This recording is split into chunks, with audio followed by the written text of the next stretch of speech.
fries. Koko Nikosi, alo komi keshito. Wache. Well, go AM to 10 a.m. with me, Pakwesi Omare. Regina Bless. Deborah Adoso. And I am Esina Fiagbedu. This is GhanaTalks Breakfast Show. GhanaTalks Radio, #1. This is GhanaTalks Breakfast Show, your morning companion.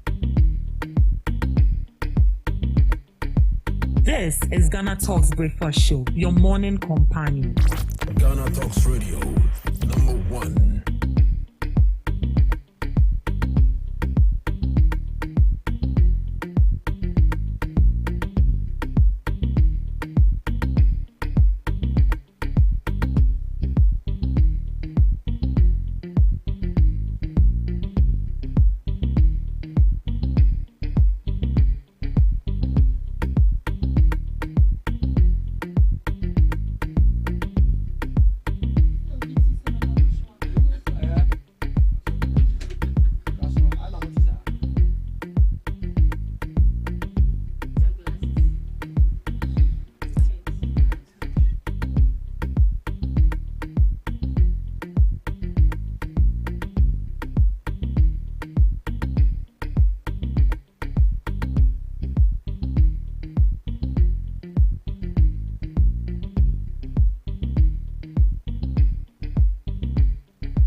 This is GhanaTalks Breakfast Show, your morning companion. Good morning to you, and you are welcome to the GhanaTalks Breakfast Show right here on GhanaTalks Radio. This is the news headline review. Right here, we bring you all the relevant stories making waves in the news. From business to politics, from sports to entertainment, we got you covered with the most relevant stories and informed perspectives on issues that matter to you every morning, right here on the show. I am your host, Ruth Esenam Fiagbedu, and I'll be serving you breakfast with Miss Regina Bless and Miss Debbie Adoso. Good morning to you, ladies. Good morning. How you doing, Miss Debbie? The grace is sufficient. We bless God. Miss Regina, yourself? I'm good by grace, your side. We thank God. I'm doing well. Yes, today is the Ayawaso East election, by-election. I've not seen any video so far, but what are your expectations for the election? Miss Regina? Okay, so I think I'm just expecting one thing, and that is a peaceful election. And I want to believe that looking at some of the occurrences, Menka say that place is known for violence, but I know that if anything, everything would be peaceful, especially the people involved are peaceful people. So definitely we have a peaceful election. And also to the supporters, they need to make sure that they accept whatever results that comes in good faith. They shouldn't be like, we were expecting our person to win, they didn't win, so we would have to make sure that we cause chaos. We plead with them that they should accept any result that comes peacefully. Right. They should accept any results that come peacefully. Miss Debbie? For me, I'm hoping nothing but the best. We are just hoping that there will be no irregularities. We wouldn't get to know of flying pythons here and then. And then looking at the nature of the constituency, they do not seem like people who are so much into violence. Unless you go to prick them. Sure? And that's why I say unless you go to prick them, then you know the other side of them. But then I'm sure since they started the campaign, one thing they keep preaching about has to do with a peaceful by-election. So I'm sure this election is going to be peaceful. Whoever is mandated to lead them, at the end of the day, that person will be given the nod to lead the constituency. Right. May the best man win in Ayawaso East, and we're expecting a peaceful by-election. We don't want to hear any irregularities or any violence. As Ms. Debbie said, these people look very calm and very quiet unless you go and prick them. Once you do that, they will come after you. So make sure that if you are going to vote out there, vote and go to your house. Let's dive into the news item for this morning. And this is from Mahama. Rising executive interference weakening governance. President John Dramani Mahama has warned that judicial independence and democratic governance are coming under increasing pressure across the country. He made the remarks at the opening of the 2026 judicial year and the 20th anniversary of the African Court on Human and People's Rights in Tanzania. President Mahama said institutions once regarded as strong symbols of democracy, justice, and rule of law are facing decline. According to him, there is a growing executive interference in governance systems, while legislative independence is gradually weakening. He noted that in some countries, judiciaries are no longer fully independent, rising concerns about checks and balances, a key pillar of democratic systems. The president also pointed to increasing restrictions on freedom of speech, freedom of assembly, and the right to protest. He warned that such developments are contributing to a decline in public trust in governments worldwide. In his view, when citizens feel their freedoms are being curtailed, confidence in democratic institutions begin to erode. President Mahama further explained that technological advancement has made the world more interconnected, meaning crisis in one region can quickly affect others. He cited the COVID-19 pandemic as an example of how rapidly global events can spread and disrupt governance, economics, and public health systems. His comments highlight broader global concerns about separation of powers, protection of civil liberties, strengthening judicial independence, and safeguarding democratic institutions.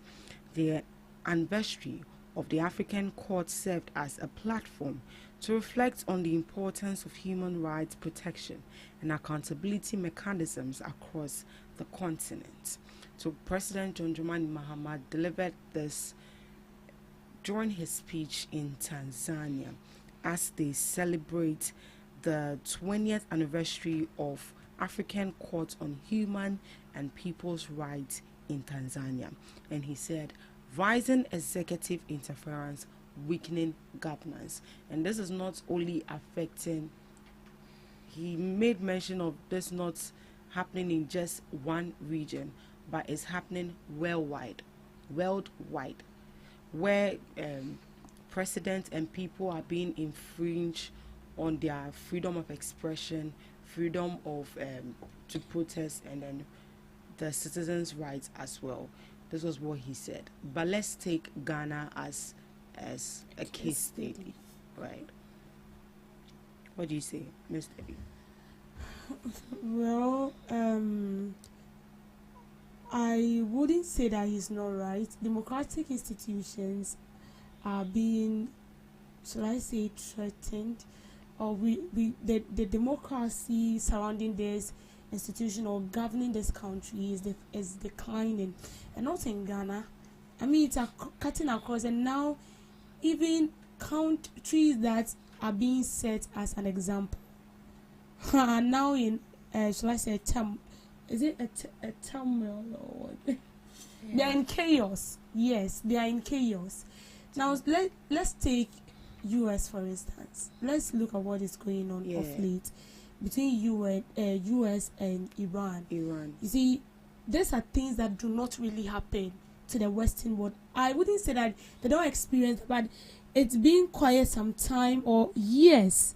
If you see things like this happen, it's most of the times common in African countries, but not with the Western world.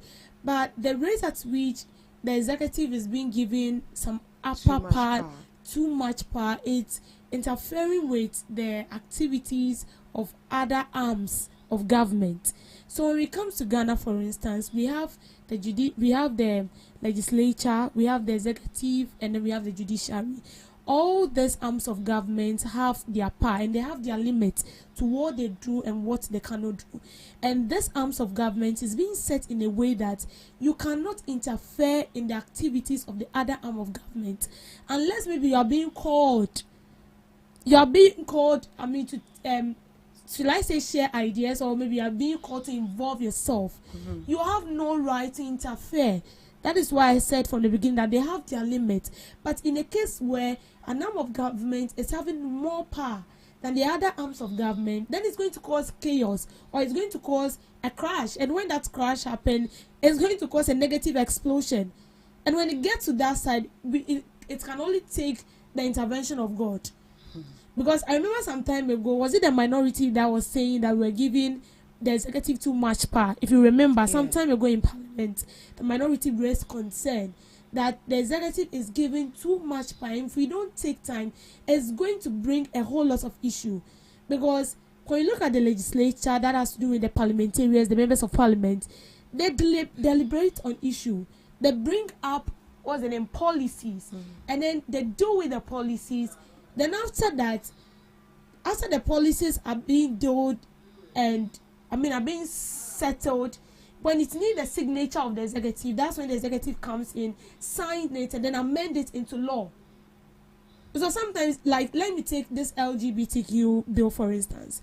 It will be deliberated in Parliament. When we take the previous administration, which was governed by Akufo-Addo, the bill was sent to Parliament. They deliberated on it, but it was left for the executive.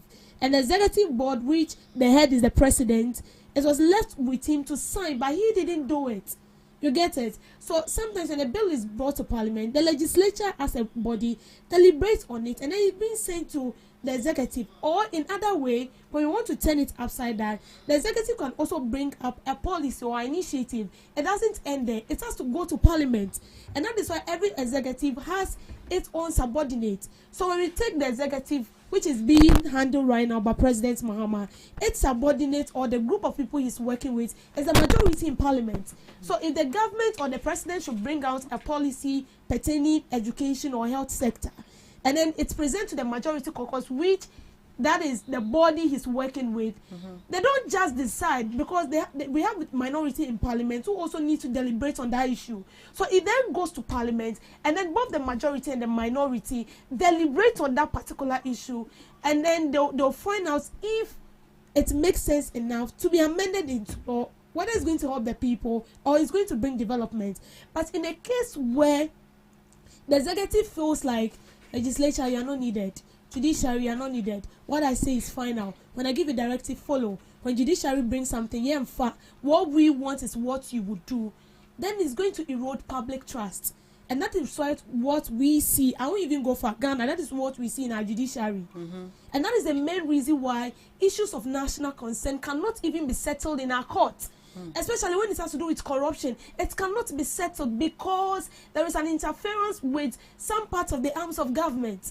The legislature is intruding in the affairs of the judiciary. The executive is intruding in the affairs of the judiciary. And then when it's happening like that, we don't see the head and the tail of this whole issue. That is why I mentioned of corruption.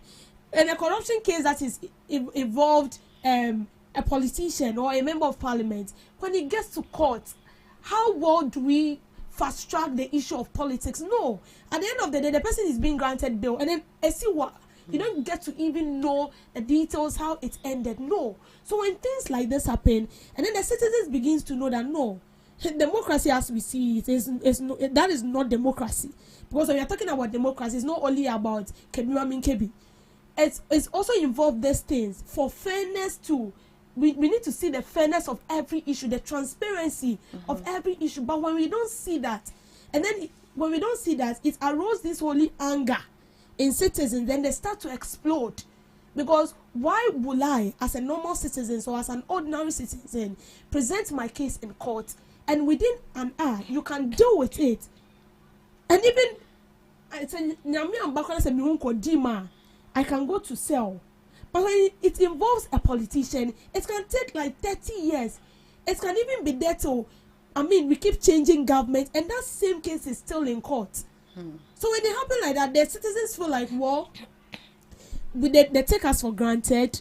And if that is the case, then we are also going to rise up and then fight for our rights. And that is why we see this school and all staffs. I mean, on all these things undermines democracy, because school is not part of democracy. It is not healthy. It is not nutritious for democracy. But when things which are supposed to be done in its right form and right way are not being done, that is where we see all these things happening. And it's not helping us. So you see, what the president is saying is true. Look at US. If we don't take time, because when we look at Africa, Africa is now it's shaking. The whole African countries, we are not firmly grounded. I'm saying this because the terrorism attack that is going on in Nigeria, it is not in Ghana, but Nigeria is closer to Ghana. Burkina Faso is not in Ghana, but Burkina Faso is closer to Ghana. So if something is happening in Nigeria, automatically Ghana, yes, so we are shaking. So if the country that in a way they give arms to people, let me say aid to people who are into terrorism, countries that are being attacked by these terrorist sort of activities, and they are now, having issues, then it should tell you that Miss Regina, your thoughts. Okay, so with what President John Dramani Mahama said, that the rising interference of the executive is in a way a threat, I think I do agree with him, because when it comes to the three arms of government, that is the executive, the legislature and the judiciary, they all have a role to play. And when we come to the executive, they implement and enforce laws. The legislature, they make laws, and the judiciary, they interpret laws and ensure justice. But Akoya say, your friend is saying, proprietor of a school. So the proprietor serves as the executive, and the headmistress and the teachers. So the headmistress is the legislature, and the teachers are the judiciary. Most of the times, they have to leave decision making to the headmistress or the teachers. But because I feel so, I'm the proprietor or I'm the proprietress, I own the school, I have that veto power to do what I want. So they tend to overshadow the ideas of both the headmistress and the teachers, which is wrong. So with what President John Dramani Mahama is saying, I think I do agree with him 100%. As he said, not only in Ghana, I'll use our neighboring neighbors for example, the Nigerians. It got to, he made mention of the assembly, protest, and also the freedom of expression, which have been curtailed. In Ghana, we are experiencing that. Nigeria also experiencing that. It got to a point where something #SARS. I don't know if you heard SARS. They were protesting because of their cost of living, the economy, how things were not going on. But it got to a point where it was, should I say, World War III in their country. Very bloody. Very bad, very bloody. People were dying. These military officers we know that military officers in a way are not compassionate. They are built that way. But you can't just wake up and start firing people. It looks like our leaders have forgotten the laws. And in every country, everyone has the right, especially citizens, to protest against their friends and their living. If I'm not comfortable with something, I have the right to go on the street and protest. I don't even need a dom. So we protest. So looking at the executive, I don't know, there's no way we can make sure that the executive doesn't interfere. But I think we need to find ways to make sure that executive endi omulemu. Because if it's not done that way, there's nothing even the legislature and the judiciary can do, because they are listening to their boss, and the executive is the upper hand in it. So they need to make sure that everyone, you're kind of saying, functions independently. Way back, SHS, when it comes to government, they taught us that everyone needs to operate independently. So they need to do that. And I think this conversation came just at the right time, looking at what is happening between US and Iran.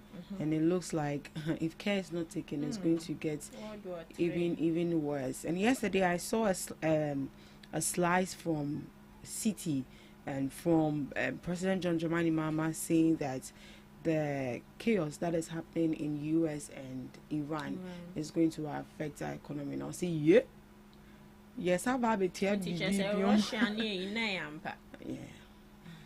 Russia and Ukraine.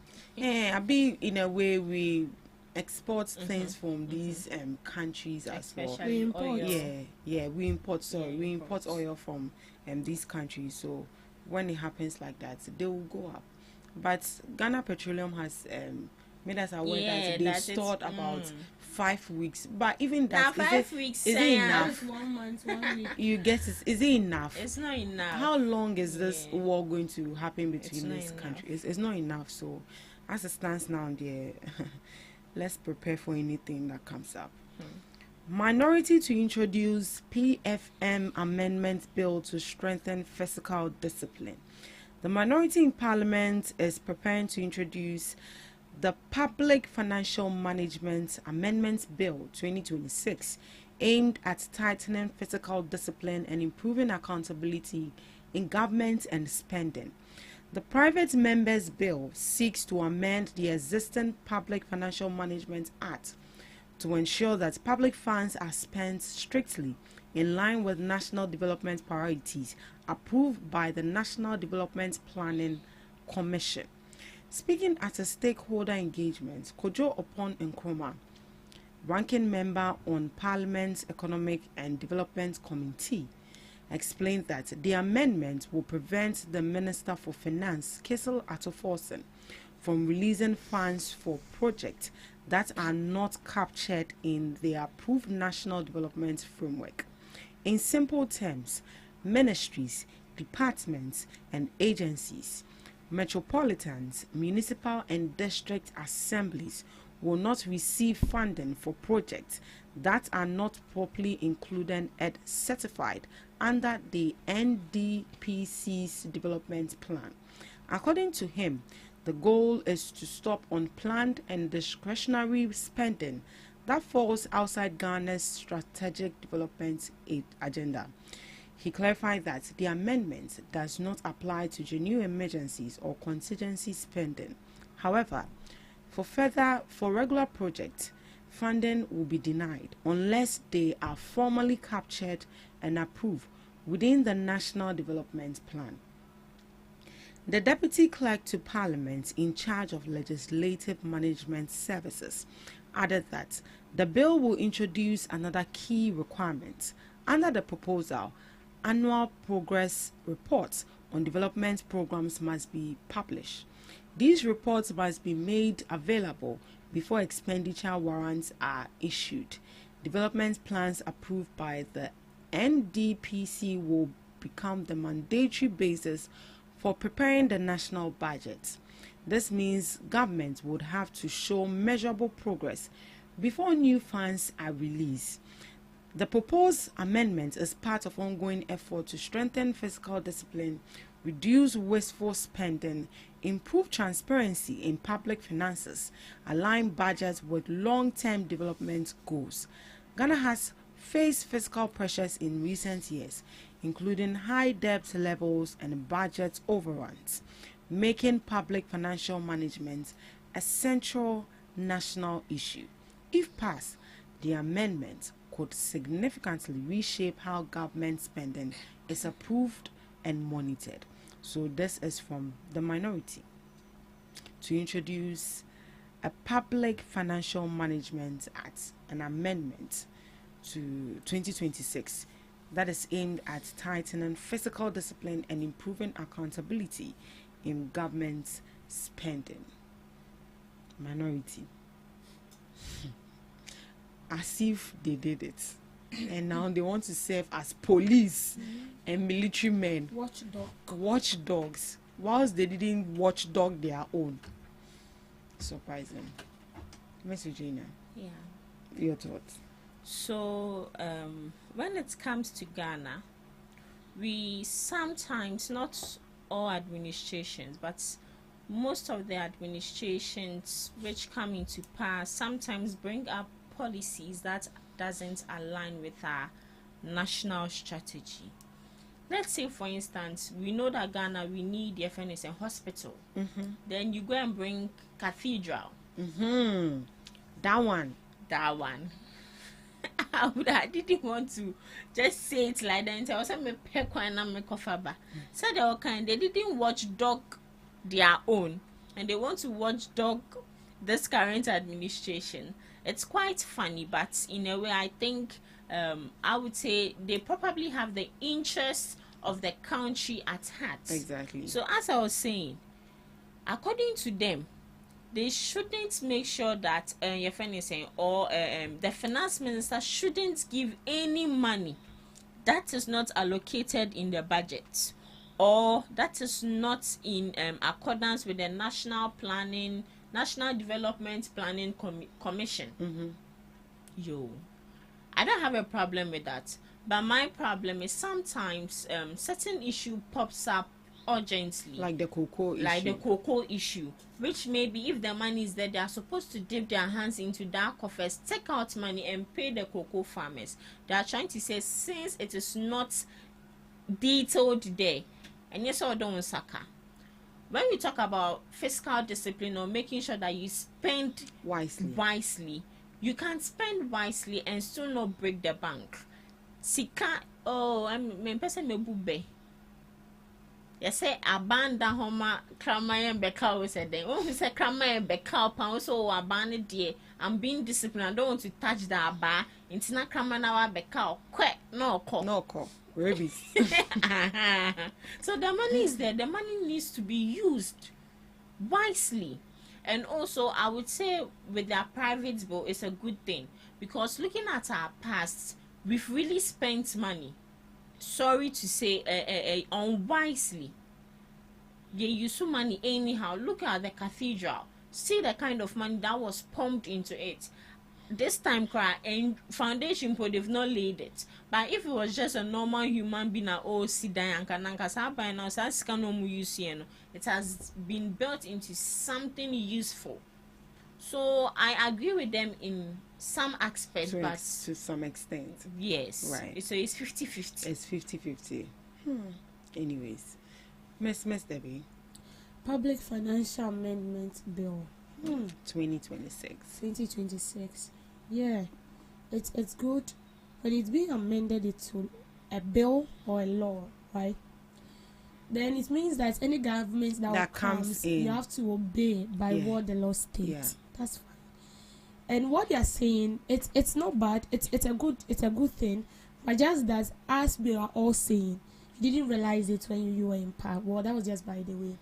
But let's look at this. There've been a lot of projects that was being brought out by governments, subsequent governments or previous governments with experience, with a lot of money being pumped into that, and we still didn't get to see where the project is, and we still didn't get the money to or back into the coffers of the state. When this happening, it retards the growth of a country. How well the country is supposed to develop, it hasn't developed that way. So I would take the same people, for example, the MPP themselves, who are bringing this bill on board. When they came, they brought one district, one factory. They brought Agenda 111. They said they wanted to bring a sky train. They made a lot of promises, and these are not just promises. Money were disbursed into this particular project. And contractors were paid. Should I say contractors were paid, or they were given the money? And we didn't get to see those projects. The money too, we can't find the money. So where is the money? And this same, we talk about this issue and we laugh over it, but it's not funny, because this same money can be used in a lot of developmental projects for the country. What is paining me is that we cannot retrieve this money. We cannot, Master. Even if the government is telling us that it's trying to arrest these people and take the money back, they come to tell us that they've taken the money and it's being written on paper. How sure are you that they've really taken that money? Because this is not the first time. And that is why I continue to say this. Kwame Nkrumah has, is it National Development Plan? He has a plan for the country. I was reading it like Dawson Papa. The plan this man had for the country was not just small. He had a plan. maybe in the next 3 years we are going to focus on education.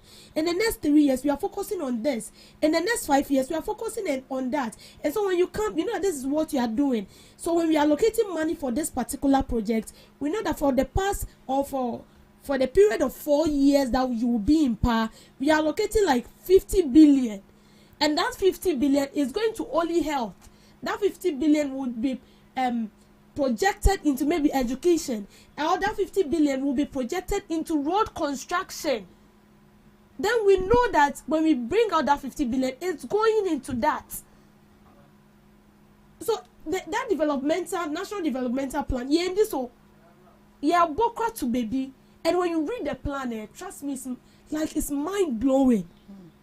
And he started with some the pencil factory. Now I can't remember. Pencil factory, I can't remember. We've turned it into a I mean, it has been a sport. It has not become a conducive sport for we smokers and all those people. So this amendment or this bill they are bringing on board, it's a very good bill, very, very, very good. Because we cannot, the country is not a money-making nation. I'm not saying that we are not rich as a country. We are rich, we have the resources, just that we don't see it. But that doesn't mean that we should be throwing the money away, or we should be pushing the money into things that does not even make sense. It's not as if they don't make sense. They make sense, but at the end of it, we don't even see it. But when we have a bill that back things like this, it's going to help us. And I'm just hoping that when they come into power, they will not change it because they want to loot, but they will maintain it and abide by it. It's not because you are in opposition, you are now thinking well, and then you are bringing out initiatives. And then when you come into power, when you come into power, then you scrub it because you want to loot. No. So since they are bringing it, and we are all applauding them that it's a good bill, if God being so good, and maybe in the next 30 years or 40 years they come back to power, they should ensure that they follow that particular bill. Because I know the MPP, she's so amoye. They'll even do it privately without even you knowing. Ghana's economic stability due to NDC discipline, not NPP policies. Joe Jackson. The Chief Executive Officer of Dialect Finance, Joe Jackson, has dismissed claims that Ghana's current economic stability is the result of policies implemented by the New Patriotic Party. According to him, although some stabilization of the cedi began in 2024, the current improvements are due to what he describes as pure discipline by the ruling National Democratic Congress, NDC government. Do you agree with him?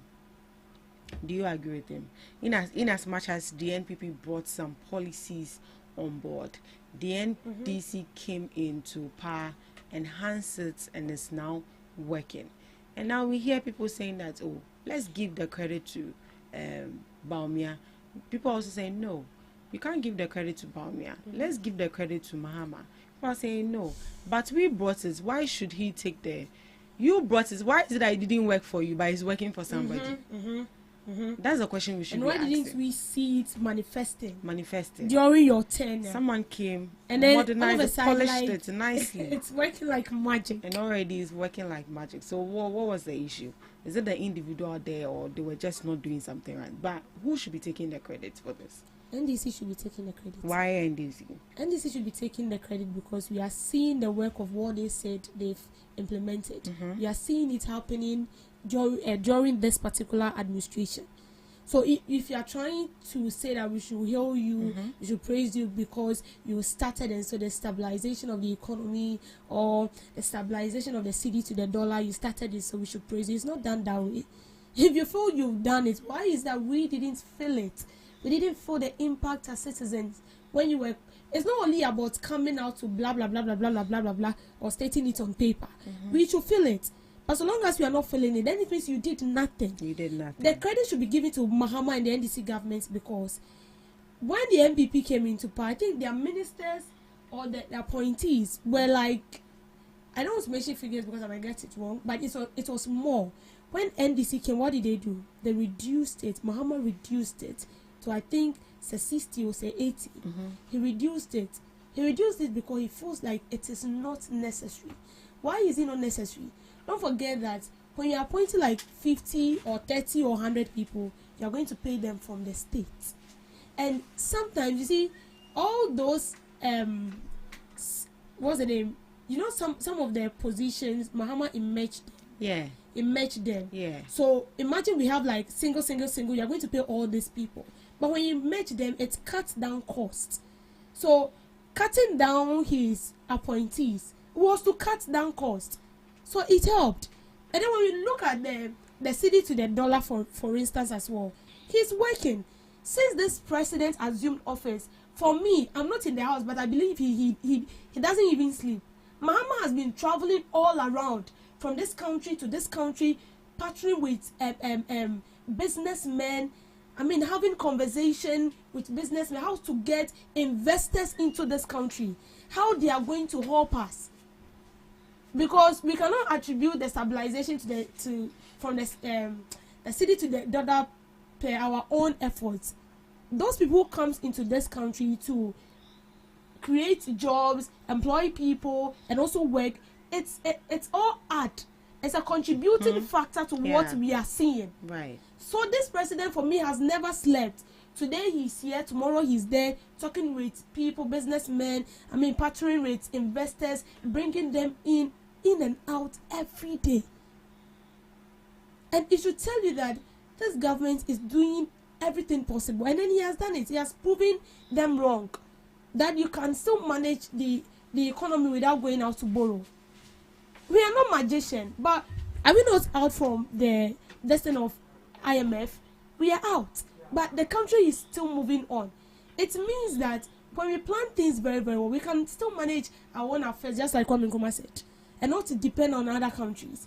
So when we want to credit who started or who came in first or whatever it is this current administration.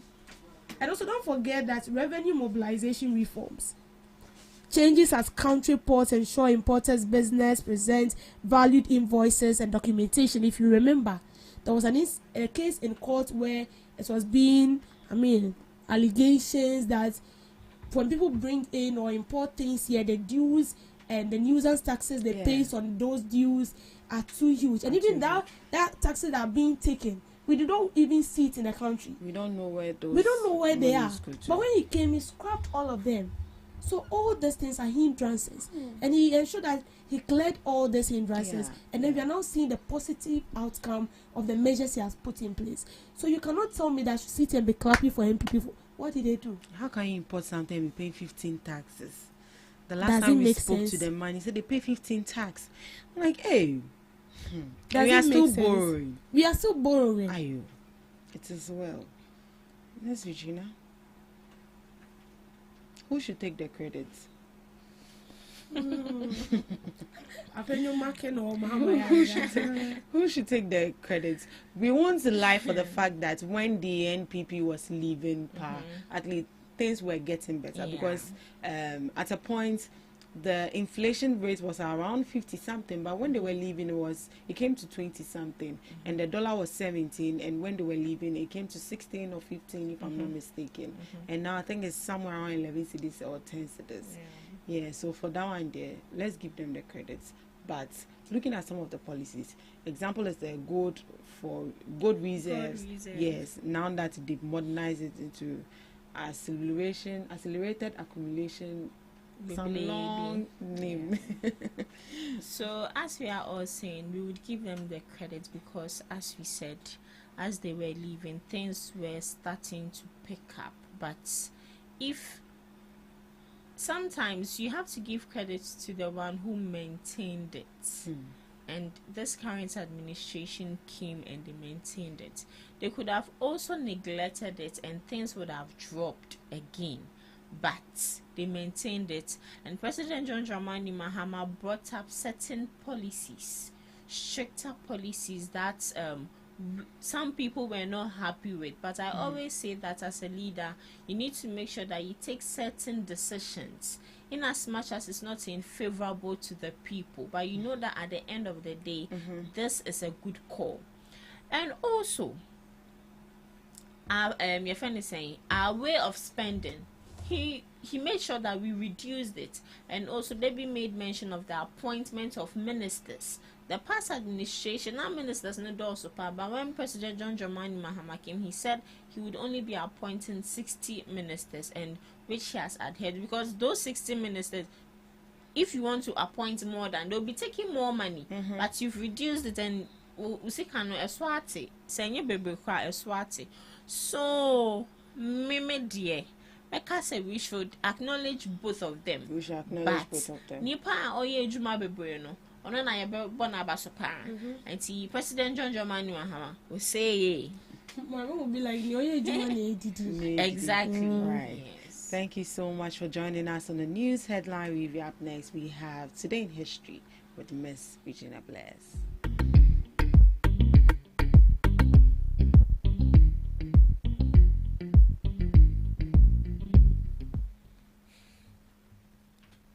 Bringing you today in history on this day, 1959. Nyasaland state of emergency declared. Now Malawi. The British colonial governor of Nyasaland declared a state of emergency to suppress rising African nationalist activity against colonial rule and the unpopular Federation of Rhodesia and Nyasaland. Under the emergency regulations, the colonial government banned the Nyasaland African Congress and launched Operation Sunrise, in which hundreds of its leaders, including future Malawian President Dr. Hastings Kumazu Banda, were arrested without trial, and many were detained in southern Rhodesia. The emergency marked a crucial turning point in the struggle for Malawi's independence. 1966, post-coup recognition moves after Ghana's political shifts. Following the 24th February 1966 coup, the National Liberation Council, led by General J.A. Ankara, rapidly consolidated power by 3rd March, dissolving Kwame Nkrumah's CPP, arresting loyalists, and gaining domestic support. Though international recognition was divided, by early March 1966, the NLC was actively shifting Ghana's foreign policy toward the West and releasing hundreds of political detainees to stabilize the new regime. 1978, internal settlement signed in Rhodesia. The internal settlement agreement was signed in Rhodesia between Prime Minister Ian Smith and moderate black nationalist leaders, including Bishop Ebo. The agreement aimed to end white minority rule by creating a power-sharing arrangement and paving the way for majority governance. However, key liberation movements such as ZANU and ZABU were excluded from the deal, and the war for independence continued. To some global observances, World Wildlife Day, to celebrate and raise awareness of the world's wild animals and plants and the importance of biodiversity and ecosystem. World Hearing Day. This World Health Organization Awareness Day aims to promote ear and hearing care worldwide and encourage actions to prevent hearing loss. International Writers Day, a day to celebrate writers and their contributions to culture and communication. Lastly, World Birth Defect Day raises global awareness about congenital anomalies to improve prevention, surveillance, care, and research. It advocates for better support, early diagnosis, and reduced stigma. 3 to 6% of babies are born with a serious defect. It aims to decrease the high mortality rate associated with these conditions. And that's all for today. On Today in History and some global observances, live on GhanaTalks Breakfast Show. Thank you so much, Miss Regina. Up next, we have the Beach Group. Welcome to David's Grow, where we talk about issues that matter to the state, void of politics, fear or favor. The government has indicated that it is prepared to commence the enrollment of prospective homeowners into newly developed housing units under the National Home Ownership Fund. The move is part of a wider policy drive to improve access to affordable accommodation and tackle the country's housing deficit, particularly among low and middle income earners who face difficulties in securing decent homes. The Minister for Works, Housing and Water Resources disclosed this following an inspection tour of ongoing housing development at Shire Hills and Tema Community 22. He explained that the projects are nearing completion and are specifically designed to benefit working-class Ghanaians. According to the minister, the construction works on the unit are between 95 and 98% complete, paving the way for agreement to be signed with prospective occupants. The houses are almost completed. Mr. J. further noted that the fund has entered into partnership with financial institutions to offer flexible and accessible mortgage schemes aimed at making home ownership a realistic option for more and many Ghanaians. Yeah, so the government is bringing up a policy where they are going to construct and build houses and also partner with estate developers, partner with financiers who can finance the government, because trust me, the government cannot do this alone. They are going to build a lot of houses and rent it on affordable price to customers, and those customers are the Ghanaians, the citizens.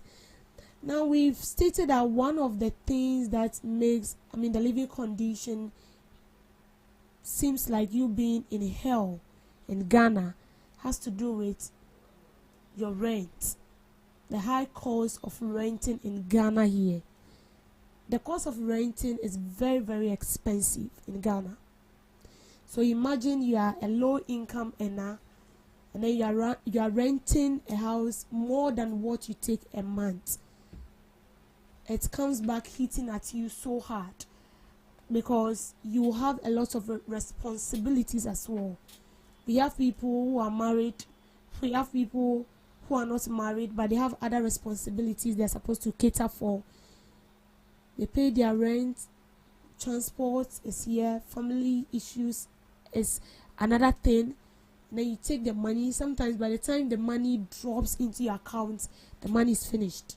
The money, it's vanished, because you're not coming to sort it out. Maybe this percentage of money will go in here, will be pushed into family issues. This percentage of money will go into rent. This percentage of money to transport, to your feeding. And by the time you realize it, the money is finished for the month. And then you begin to think of where to get your next bread from. So I believe this initiative is a very good one. But you see, the government also brought up initiative before when they were in government. Or that is when Mahama came to government for the first time. They brought on board Saglame housing project. I don't know how far that project has gone, but money was pumped into that project. That project was near completion. I saw a documentary on that project. The house was near completion. The roofing sheets, everything was on point. And then Mahama left government. The next administration that came on board, I don't know what they did. And that house, or those houses, has been left in the bush to rot, whilst we have citizens struggling to get a place to lay their head. Imagine the government has affordable houses they built, uncountable affordable houses in Ghana. We will not struggle.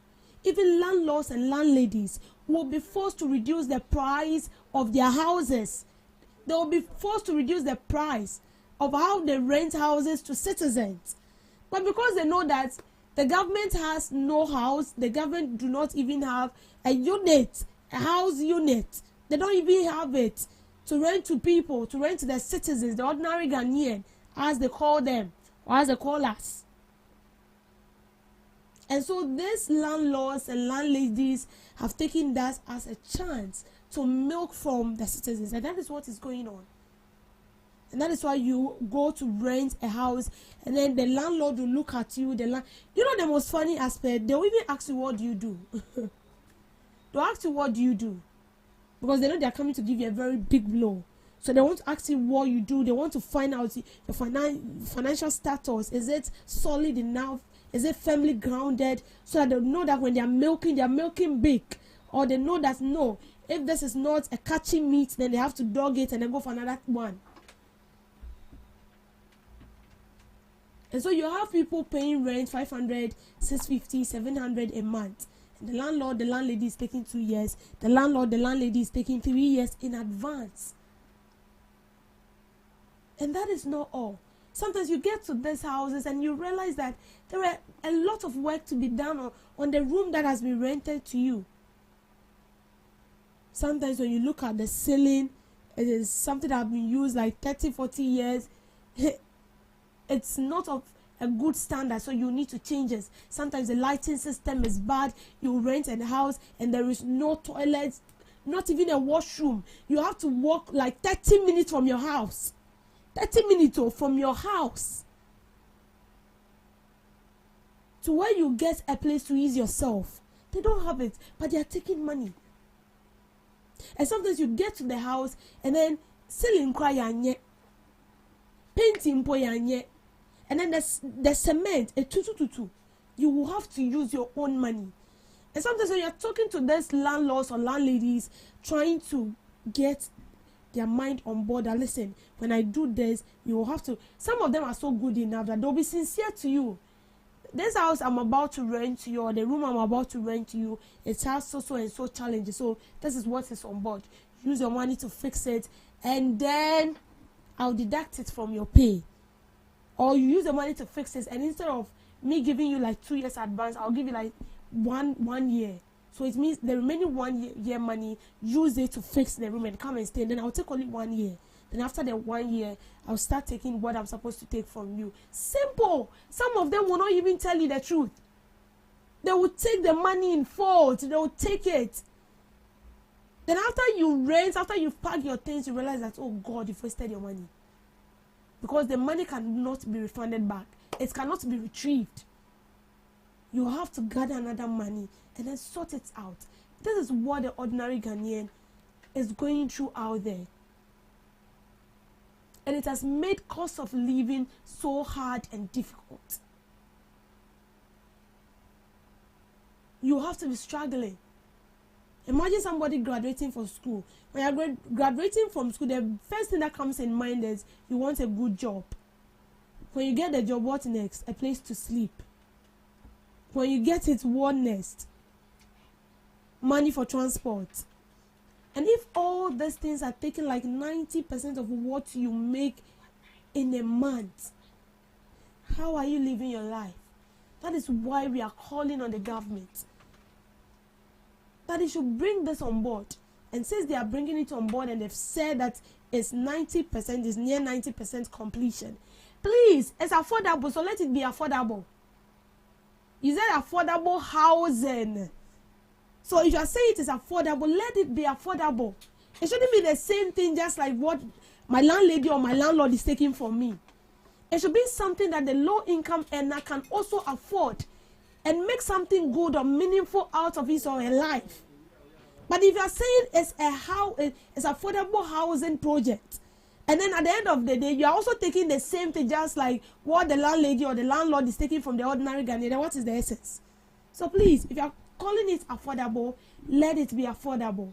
Let it be in a way that the low income earner can afford, the high income earner can afford, and at the end of the day, these two people can still save and make good use of their life. But if not, then we are wasting our lives. Because trust me, a time will come, the energy for doing this, you will not get to do it. And the money you save during that period is what is going to help you. What if that money is being pumped into house rent and transportation? What are you going to live on? This is a plea Thank you for making time with me on the episode. Thank you so much, Miss Debbie, for that, girl. And thank you, too, for joining us on the first segment of the Ghana Talks Breakfast Show. We'll be going for the news shortly. Please stick and stay with us.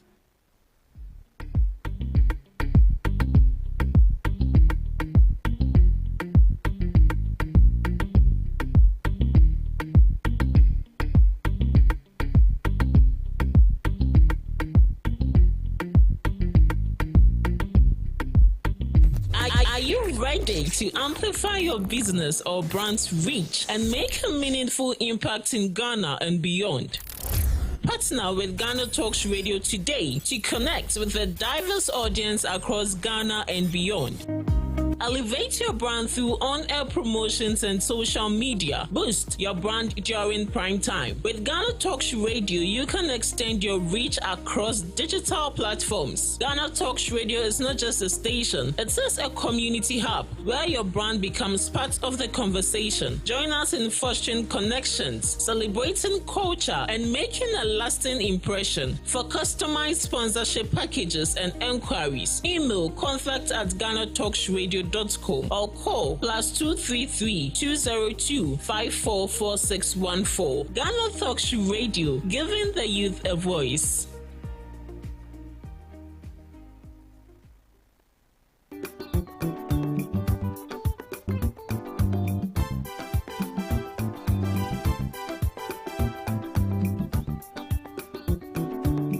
Ghana Talks Radio, I wo UK abrochimemu era from Ghana mu ha e the sound system which spinning machine papa every amana ne aba begu o Ghana mu ha.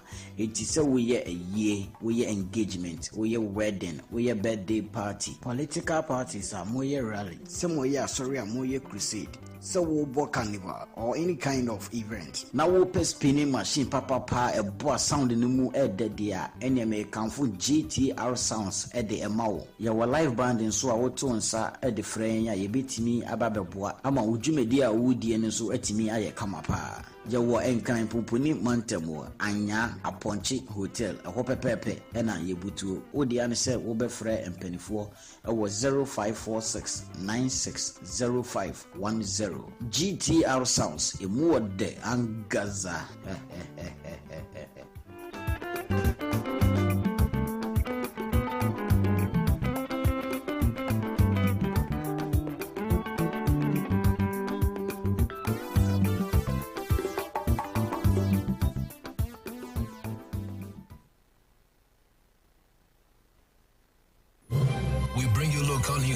Business news, international, sports, and entertainment news.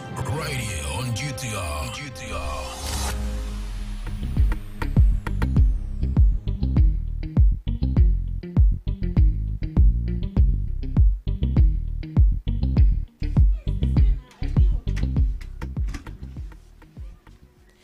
Hello, good morning and welcome to the morning news update on Ghana Talks Radio. Coming up, President Mahama cautioned on the negative impact of erosion of judicial independence nationwide. Government to build 600 new basic schools across the country. Tema shipyard to become world-class maritime hub under new leadership. Executive Director of African Center for Parliamentary Affairs calls for a shield from politics for effective planning. Also coming up, Blue Water Guards applauded for their professionalism in safeguarding water bodies in the Savannah region. Oil marketing companies commence increase in fuel prices. These and many more coming up shortly in business, sports and showbiz.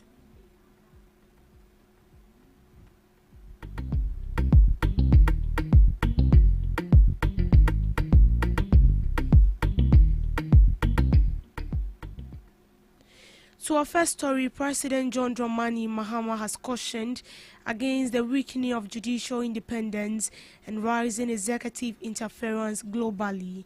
He made this revelation at the 2026 Judicial Year opening and 20th anniversary of the African Court on Human and People's Rights. The president's warning highlights concern about the growing trend of executive overreach and its impact on the judiciary's ability to function independently. Technological advances have made the world feel like a small place. At no other time in our lifetime was that more evident than during the COVID-19 pandemic. By the time the World Health Organization announced the discovery of a new virus in Wuhan, China, that virus was already on an aeroplane to Johannesburg. It was already present in Accra on the roadside as individuals waited for a trotro at the Kwame Nkrumah Circle, or seated towards the rear of a daladala en route to Ngaramtoni. If you look beyond Africa, what you find is that that facade of the so-called Global North, a group of countries that have long held themselves up as beacons of democracy and human rights, of liberty, justice, and the rule of law, is fast crumbling. Judiciaries are no longer independent. Citizens and lawful residents are being disappeared by mass law enforcement and then placed without due process indefinitely in detention centers. We see executive overreach and a steady weakening of legislative independence. We see violations of international law. Restrictions are being placed on freedom of speech, assembly, and protest. There's a general loss of liberties and a sharp decline in public trust in governments. Mwalimu Julius K. Nyerere famously said, "One does not judge one's state of health by comparing yourself to a sick person." For far too long, we compared ourselves to the West and used what we believe were their standards as our benchmarks for all our endeavors. The reality we see today should serve as a clear call to action. Government plans to construct 600 new basic schools facilities nationwide to address long-standing infrastructure gaps. The project includes the construction of 200 junior high schools, 200 kindergartens, and 200 primary school blocks. The Deputy Minister of Education announced this initiative, emphasizing government's commitment to improving education infrastructure.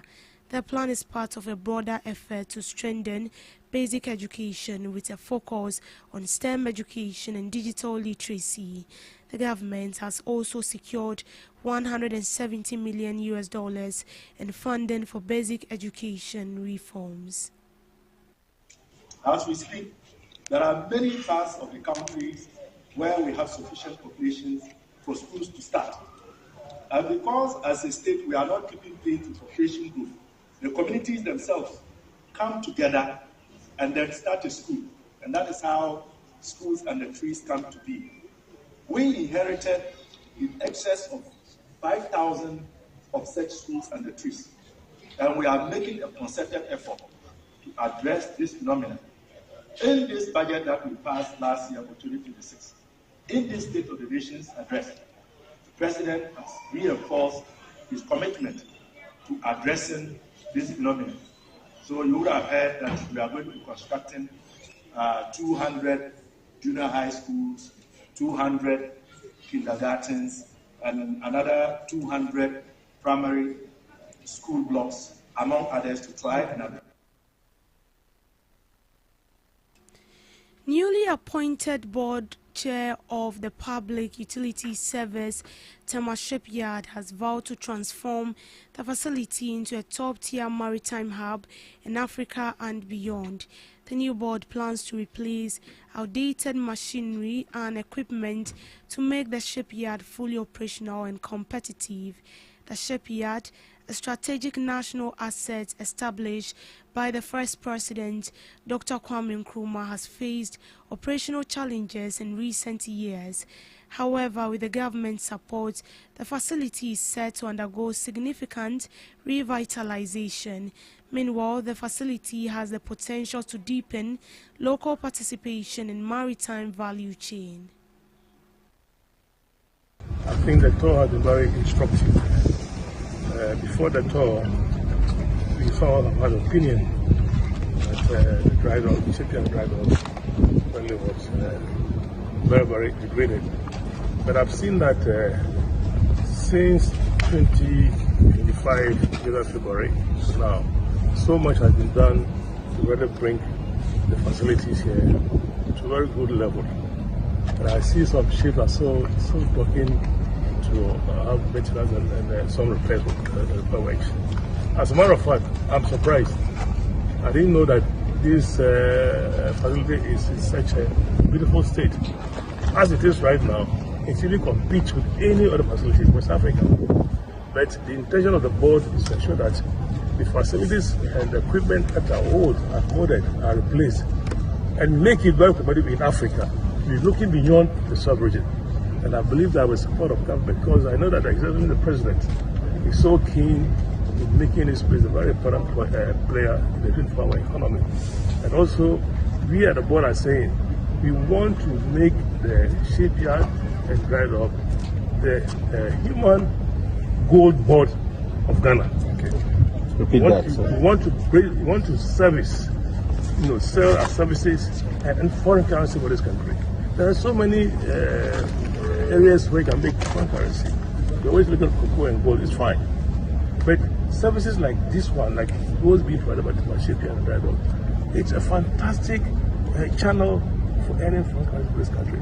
And the board is committed to supporting them while supporting the company to achieve that. The Executive Director of the African Center for Parliamentary Affairs, Dr. Rashid Rahman, stresses on insulating the National Development Planning Commission from political influence as vital for sustainable development and effective national planning. His statement highlights concern about the National Development Planning Commission's ability to function independently and take decisions based on technical considerations rather than political expediency. They play a crucial role in advising the President in development planning policy and strategy. The call for independence comes amid proposal to strengthen the NDPC's role in national planning. The NDPC's role is critical here, but I hope, honorable members who are here, my dream is that one day we'll get to a point where this National Development Planning Commission is really a technical commission that we all hope it should be, devoid of all the politics around it. How do we get to a point where any government that comes into power can work with the commission that exists? Then we can have continuity. The politics of this, because I know it's going to take away some powers. And many years ago, we tried in this country to help Parliament to set up the Parliamentary Budget Office. And that was when Speaker was majority leader. A bill was prepared, it was taken to cabinet, but there were feelings that some of the powers of the Minister of Finance were going to be curtailed. And here I see things like Common Fund, the administrator, the Minister of Finance. I hope maybe there have already been some behind the scenes engagement to make sure that we deal with this politics.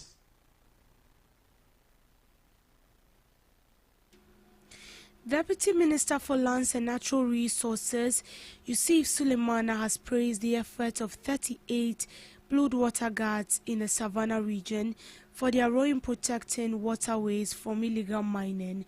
During an inspection tour, he noted significant improvement in water color and clarity, attributing the success to the dedication of the Blue Water Guards. The initiative is part of government's effort to combat galamsey. To see what is happening on the Black Volta, we are aware that there are some illegal miners on the river. I came here some time ago, and when I assessed the quality of water here, even though not from any technical point of view, but just a mere look at the face of the water, it was so brownish. And that was why we put together some 38 blue water guards to be on this side of the river. Now I've come to assess, and I can say that working together with those around the Solatona Kalba area, the water is changing. But the information I picked this morning is that there's some intense illegal mining activities on the Black Volta around Saru, Kalba areas. And I want to send a caution to them that they should quickly move out of the place, because we'll be sending our men on them and we'll ensure that they leave the water body in peace. Yes, I'm impressed of what I've seen so far, but I think that there's so much work to be done, and we will not relent in our effort in ensuring that the water becomes clean once again.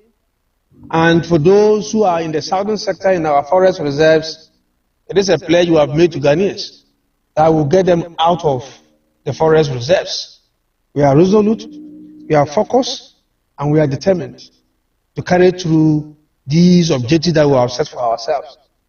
Working with my minister, I think that there's some progress in terms of illegal mining in our water bodies and illegal mining in our forest reserves. Let me say that we are not saying that it has stopped. It's a human activity. You chase them out today, then the next day you come to see them. We are saying that we are committed to ensuring that it becomes a place that they will not want to come once we chase them out. And that's where we are getting to. So let me thank the Blue Water Guards, let me thank the DC, and let me thank the immigration officers who are also here. I'm told that once in a while they also monitor to ensure that we don't have people on the Black Volta disturbing it. So the media and everybody, we are grateful to you. Help us in this fight.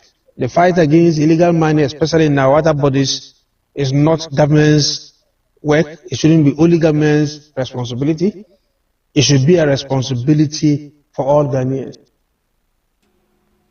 In business, some oil marketing companies have started adjusting fuel prices at the pumps.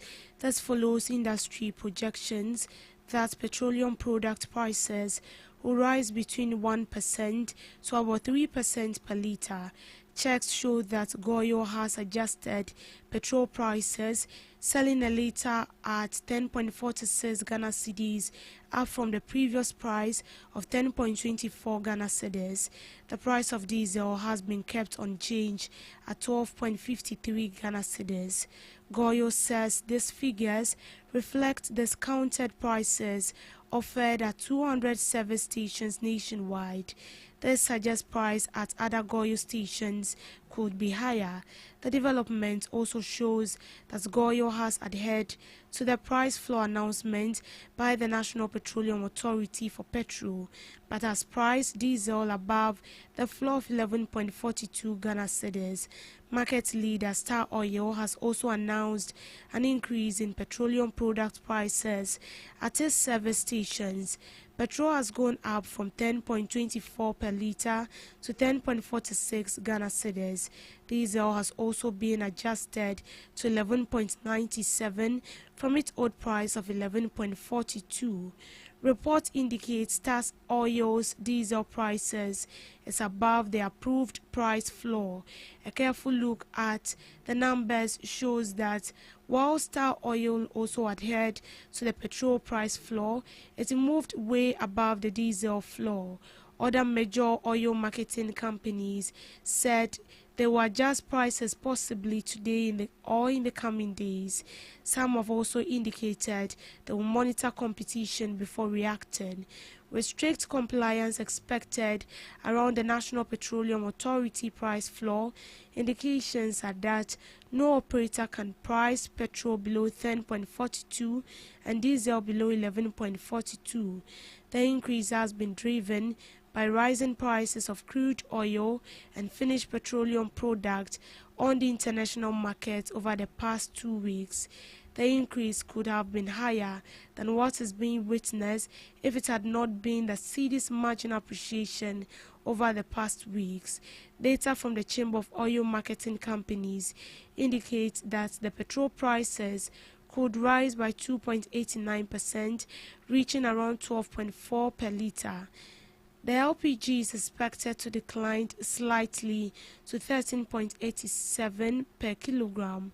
Brent crude reached $78 per barrel due to current tensions in the Middle East. Some analysts suggest price could reach $100 per barrel if the current instability continues. To sports, 5 additional members of the Black Stars technical team are entitled to allowances, not salaries, says the Minister for Sports and Recreation. French tactician, Black Queens coach Kim Lass, video analyst, and team physiotherapist and performance coach have been hired to strengthen the senior national team ahead of the World Cup. They are expected to work alongside head coach Otu Ado starting from March international break and continuing through the tournament. In an interview, Mr. Adams explained that the new members will receive allowances and benefits but will not be on monthly salaries. Meanwhile, Ghana will face Australia on March 27 before the taking on Germany in their second friendly match on 30th. The Black Stars will then travel to North America for a friendly against Mexico May 22nd at a venue yet to be announced. For the 2026 FIFA World Cup, Ghana will begin their campaign against Panama on June 17th before facing England and Croatia in Group L. In showbiz, Ghana's thriving creative art industry is once again stepping onto the global stage as Dr. Likey Lives makes its highly anticipated international debate at the O2 on May 22nd. The landmark event promises unforgettable evening of comedy, music, and stage drama, delivering authentic showcase of Ghanaian storytelling and entertainment audience in the United Kingdom. Billed as a vibrant cultural variety show, the production brings together the very best of Ghana's heritage through a careful curated blend of live performance elements. From compelling stage drama and high-energy musical performance to side-splitting stand-up comedy, the show offers a fully immersive theatrical experience. Although the vision for Dr. Likey Lives includes touring major cities around the world, London proudly stands as the first international stop, a fitting choice given the city's strong Ghanaian diaspora and cultural diversity. At the heart of the production, Dr. Likey, a dominant force in Ghana's Kumawood film and digital entertainment space, widely celebrated for his YouTube skits and relatable humor rooted in everyday Ghanaian life, has cultivated a massive following both home and across the diaspora. His transition from screen to stage marks an exciting new chapter as he brings his signature creativity and comic brilliance to a live international audience. Adding musical firepower to the night are two of Ghana's biggest stars, Afrobeat sensation Wendy Shea and award-winning rapper Medical. The electrifying performances are set to elevate the Niger inside Indigo at the O2. The stage plays significant and segment will feature an impressive lineup of celebrated Ghanaian actors: Nana McBrown, Akrobeto, Papa Kumasi, and Vivian Jill. Together, they are expected to deliver a compelling and culturally rich performance that captures the human emotion and authenticity that define Ghanaian storytelling. On international update, a United States citizen has been sentenced to life in prison after being convicted of sexually abusing two teenage girls whilst working at the U.S. Embassy in Burkina Faso. The United States Department of Justice said 41-year-old Ford Mara from Maryland was sentenced following a 2-week trial in October 2025 in the State Federal District Court. A jury found him guilty of 4 counts of aggravated sexual abuse of a minor, as well as attempted coercion and enticement of a minor and attempted obstruction of justice. The prosecution was brought as part of Project Safe Childhood, a nationwide initiative launched by the Justice Department in 2006 to combat child sexual exploitation. Prosecutors said the offenses took place in 2022 and 2023 in Ouagadougou, the capital of Burkina Faso, where Mara was employed by the United States Embassy. According to evidence presented in court, the abuse occurred at a residence leased for United States diplomatic personnel. The properties was reserved for official use. It fell under U.S. jurisdiction, allowing American authorities to prosecute the case. Reports said the 2 victims who were engaged, 13 and 15, where the abuse began, came from a vulnerable background. Prosecutors said Mara exploited their circumstances over the course about a year. He used the girl's mother's life-threatening illness as an opportunity to demand sex, telling them he could help them without receiving something in return. Mara had provided the girls with phones so he could summon them while his wife was away at work. He was also convicted of sending sexually explicit messages to one of the girls and attempting to persuade a housekeeper to mislead investigators. The case was investigated by the United States authorities with assistance from Burkina Faso. In a statement issued after sentencing, United States officials said the life term reflected the seriousness of the crime and underscored the government's commitment to prosecuting child sexual abuse, including offenses committed abroad by American citizens. And that's how we end it on the morning news broadcast. Do well to log onto our website at www.GhanaTalksRadio.com for more news updates. My name is Deborah Adol, so do have a good morning.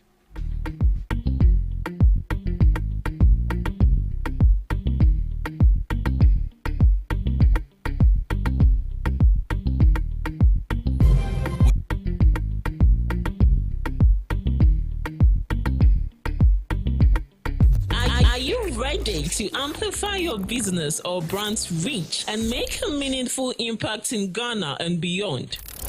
Partner with Ghana Talks Radio today to connect with a diverse audience across Ghana and beyond. Elevate your brand through on-air promotions and social media. Boost your brand during prime time. With Ghana Talks Radio, you can extend your reach across digital platforms. Ghana Talks Radio is not just a station, it is a community hub where your brand becomes part of the conversation. Join us in fostering connections, celebrating culture, and making a lasting impression. For customized sponsorship packages and enquiries, email contact@GhanaTalksRadio.com or call +233 202 544614. Ghana Talks Radio, giving the youth a voice. What do you want for breakfast? How do you want your breakfast? English breakfast, French fries. Koko nikosi, alo komi kesheto. Wache. Well, Gobe is the real deal. Join us on Ghana Talks Radio. Let's serve you a buffet of breakfast. From news headlines review, current affairs to social issues. Entertainment, sports, and all the trending stories live on our mobile app and across all socials from Monday to Friday, 7 a.m. to 10 a.m. With me, Pakwesi Omare, Regina Bliss, Deborah Adoso, and I am Esinal Fiagbedu. This is Ghana Talks Breakfast Show. Ghana Talks Radio, #1. This is Ghana Talks Breakfast Show, your morning companion.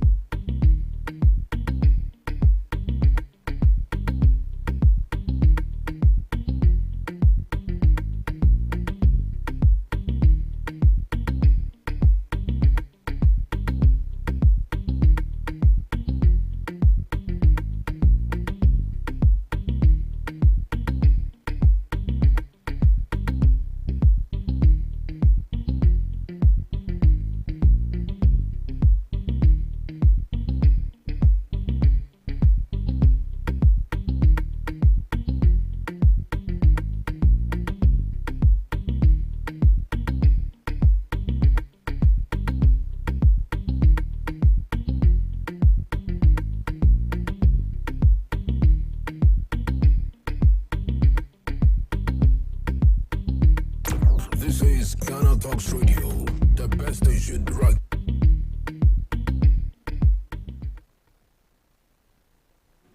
Good morning to you, listeners of GhanaTalks Radio. You're welcome to the GhanaTalks Breakfast Show right here on GhanaTalks Radio. This is a brief one we are going to be doing before we have our guests joining us. And sitting right in the studios with me is Miss Debbie Adoso and Miss Regina Bless. And we'll be looking at a few interesting news headlines before we dive into the main topic for discussion this morning with our guests. But before that, we are streaming live on Facebook at GhanaTalks Radio, on YouTube at GhanaTalks Radio, and also on X at GhanaTalks Radio. Do well to log on, send in your comments. Let's get interactive. Right. Good morning, ladies, once again. Good morning. Miss Regina. Sorry, I pulled you off your breakfast. I see you taking vitamin C, gearing up for breakfast. Yeah.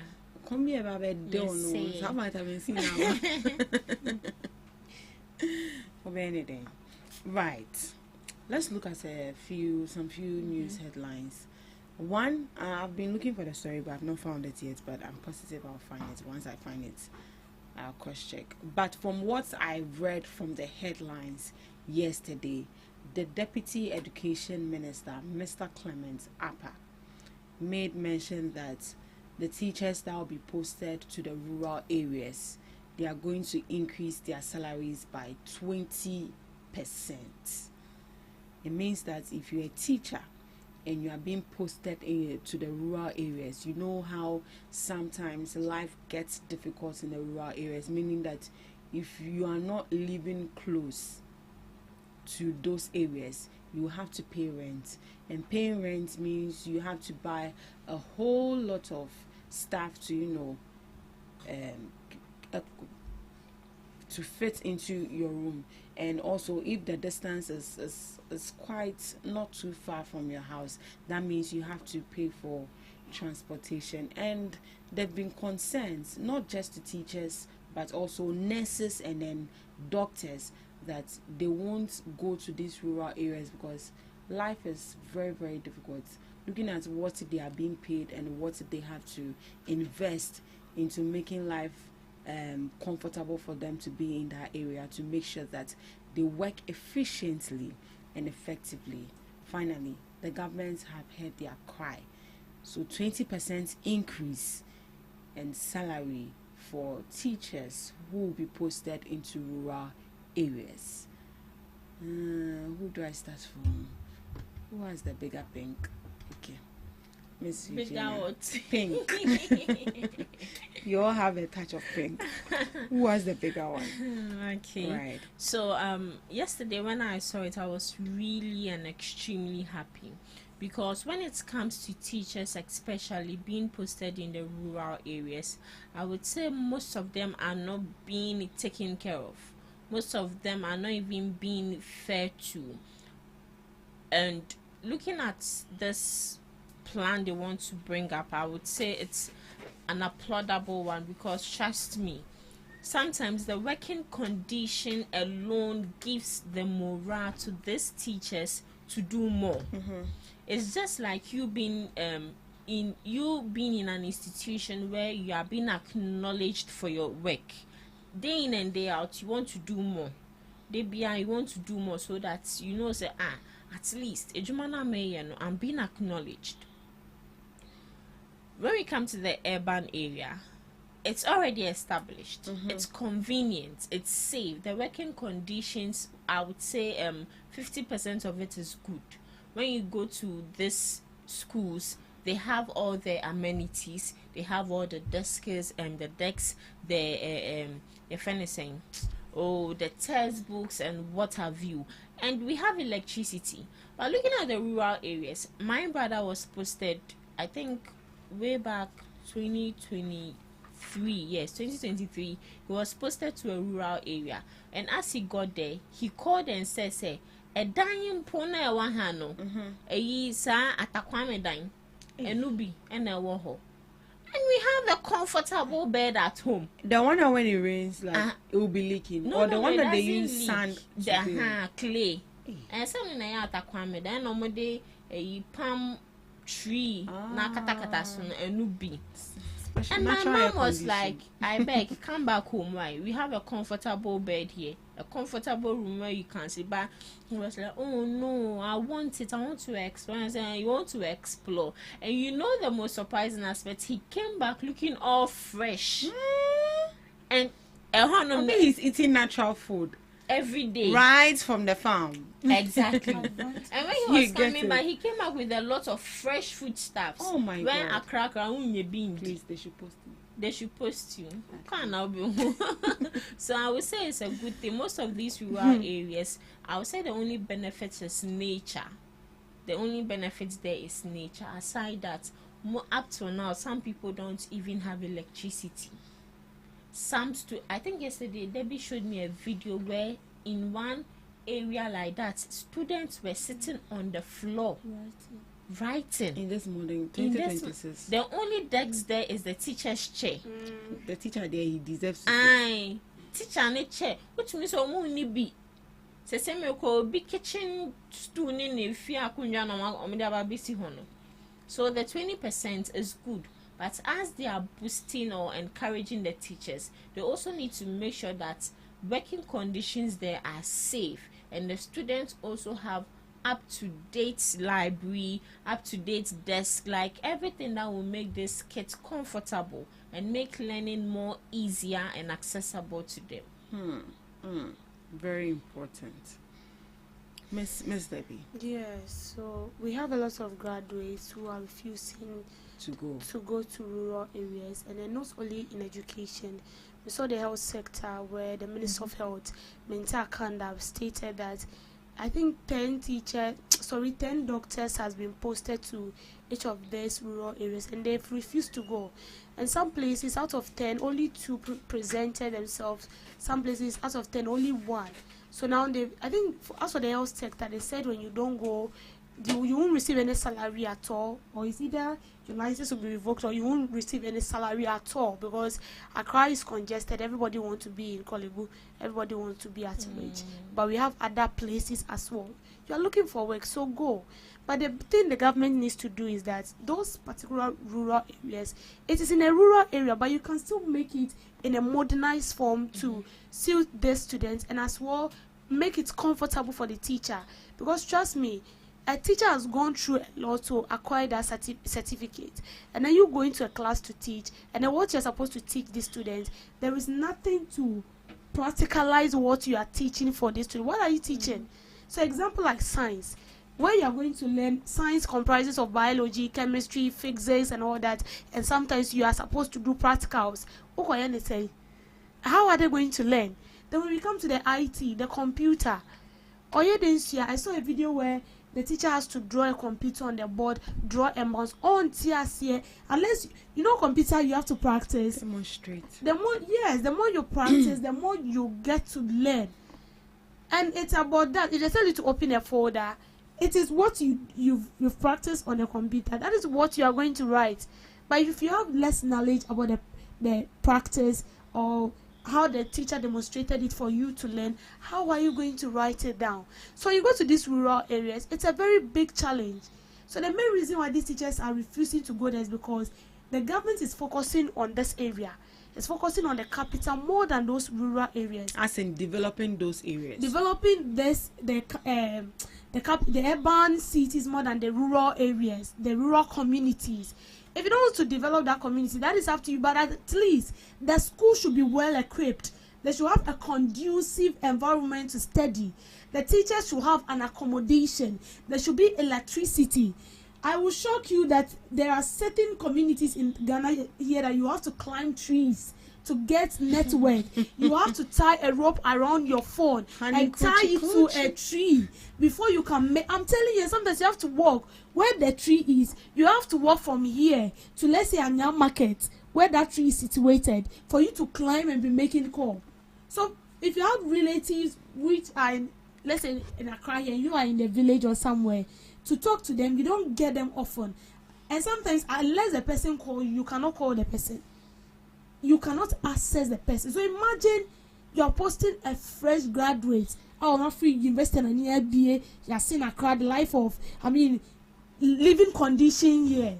Imagine maybe the person is not even from that area at all. Like the person has been born and bred in Accra, Palm village B, no light. No, you are frustrating the teacher. Before the person gets to class, he's already frustrated. And imagine meeting. I'm not saying those village students, they are not daft. So most of them are very intelligent, but they just need like an upper hand over them to bring out the very best in them. And then you get to class and then you are speaking English and you are speaking Chi. You are speaking English and then you have to interpret every word that you said in English. Like it's just frustrating. So I feel like when you equip the schools, you build it, and you see that is the main reason why we're all applauding the government for saying that it's going to construct 200 kindergarten schools, 200 JHS, 200 primary schools for this rural community. It's good. I pray they'll be able to fulfill this promise. You see, recently, Lordina Mahama went to donate a well-built hospital at Scratchy East. Yeah. That is so nice. So see, it might be in the village, but so long that the environment is conducive, they will go. I'm telling you. They will go.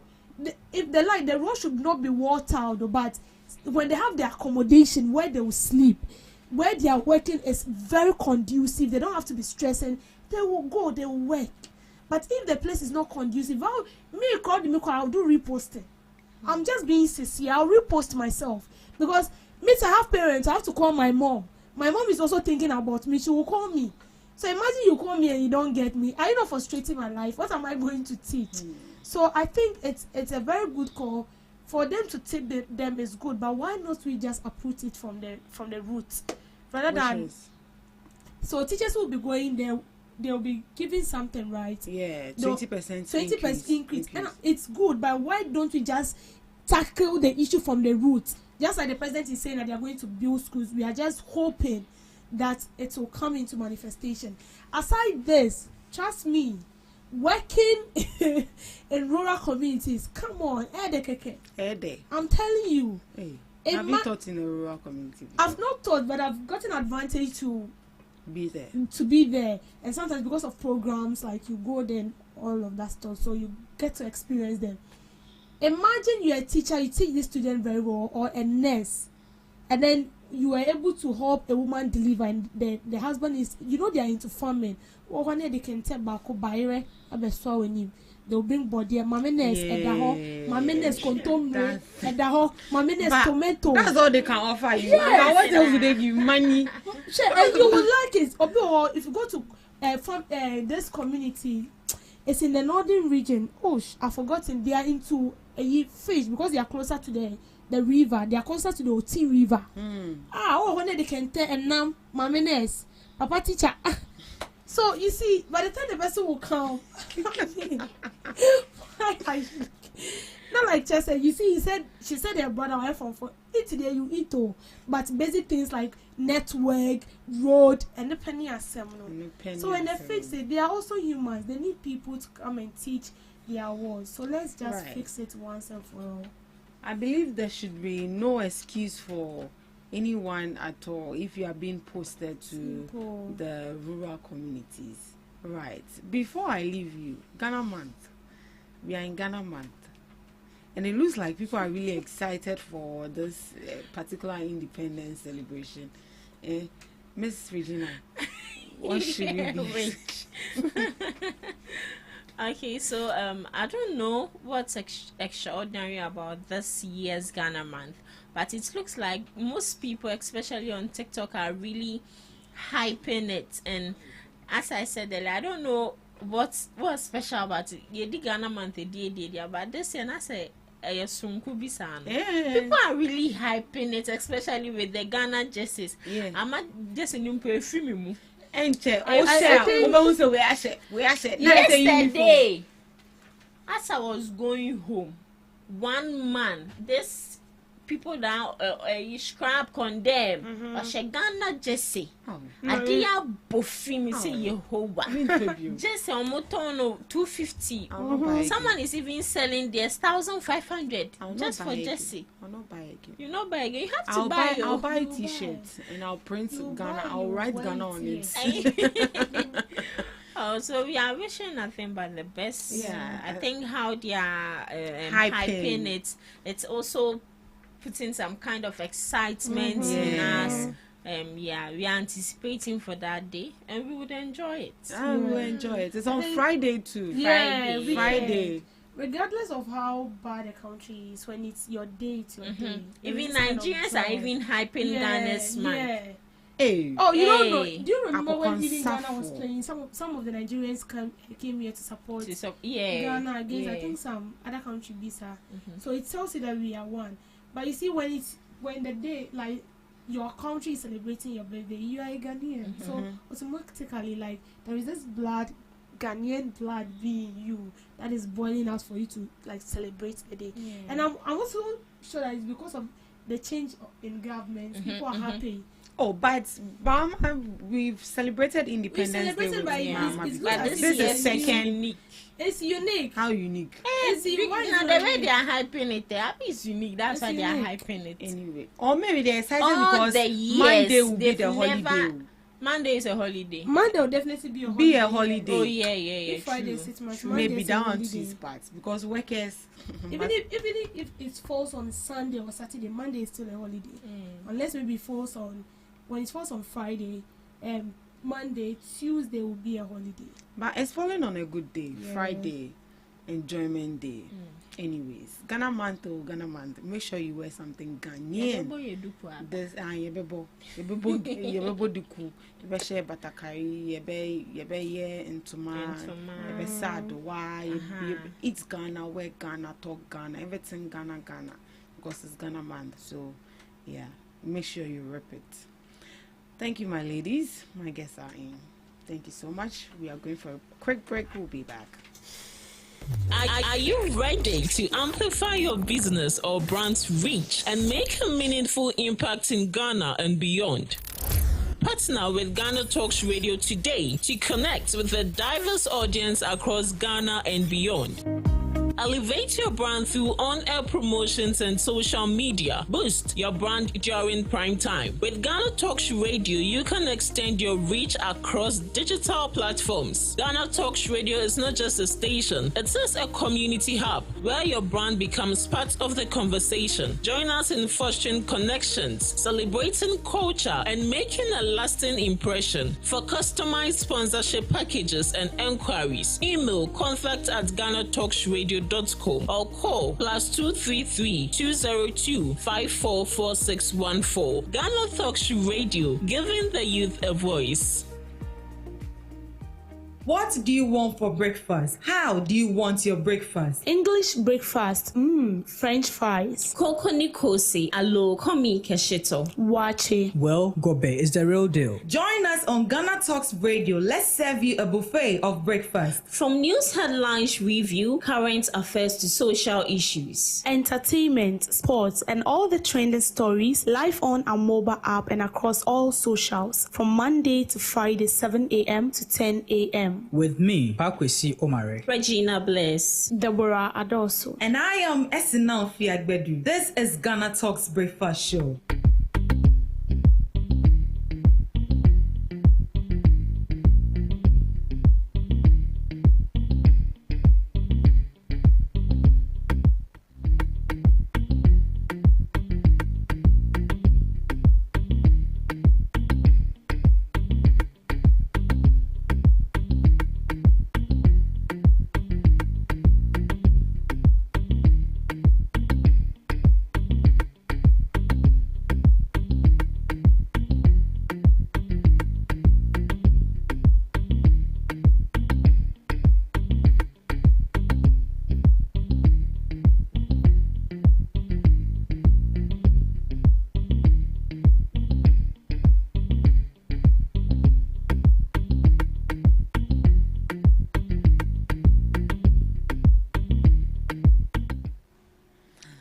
You are welcome to the Ghana Talks Breakfast Show right here on Ghana Talks Radio.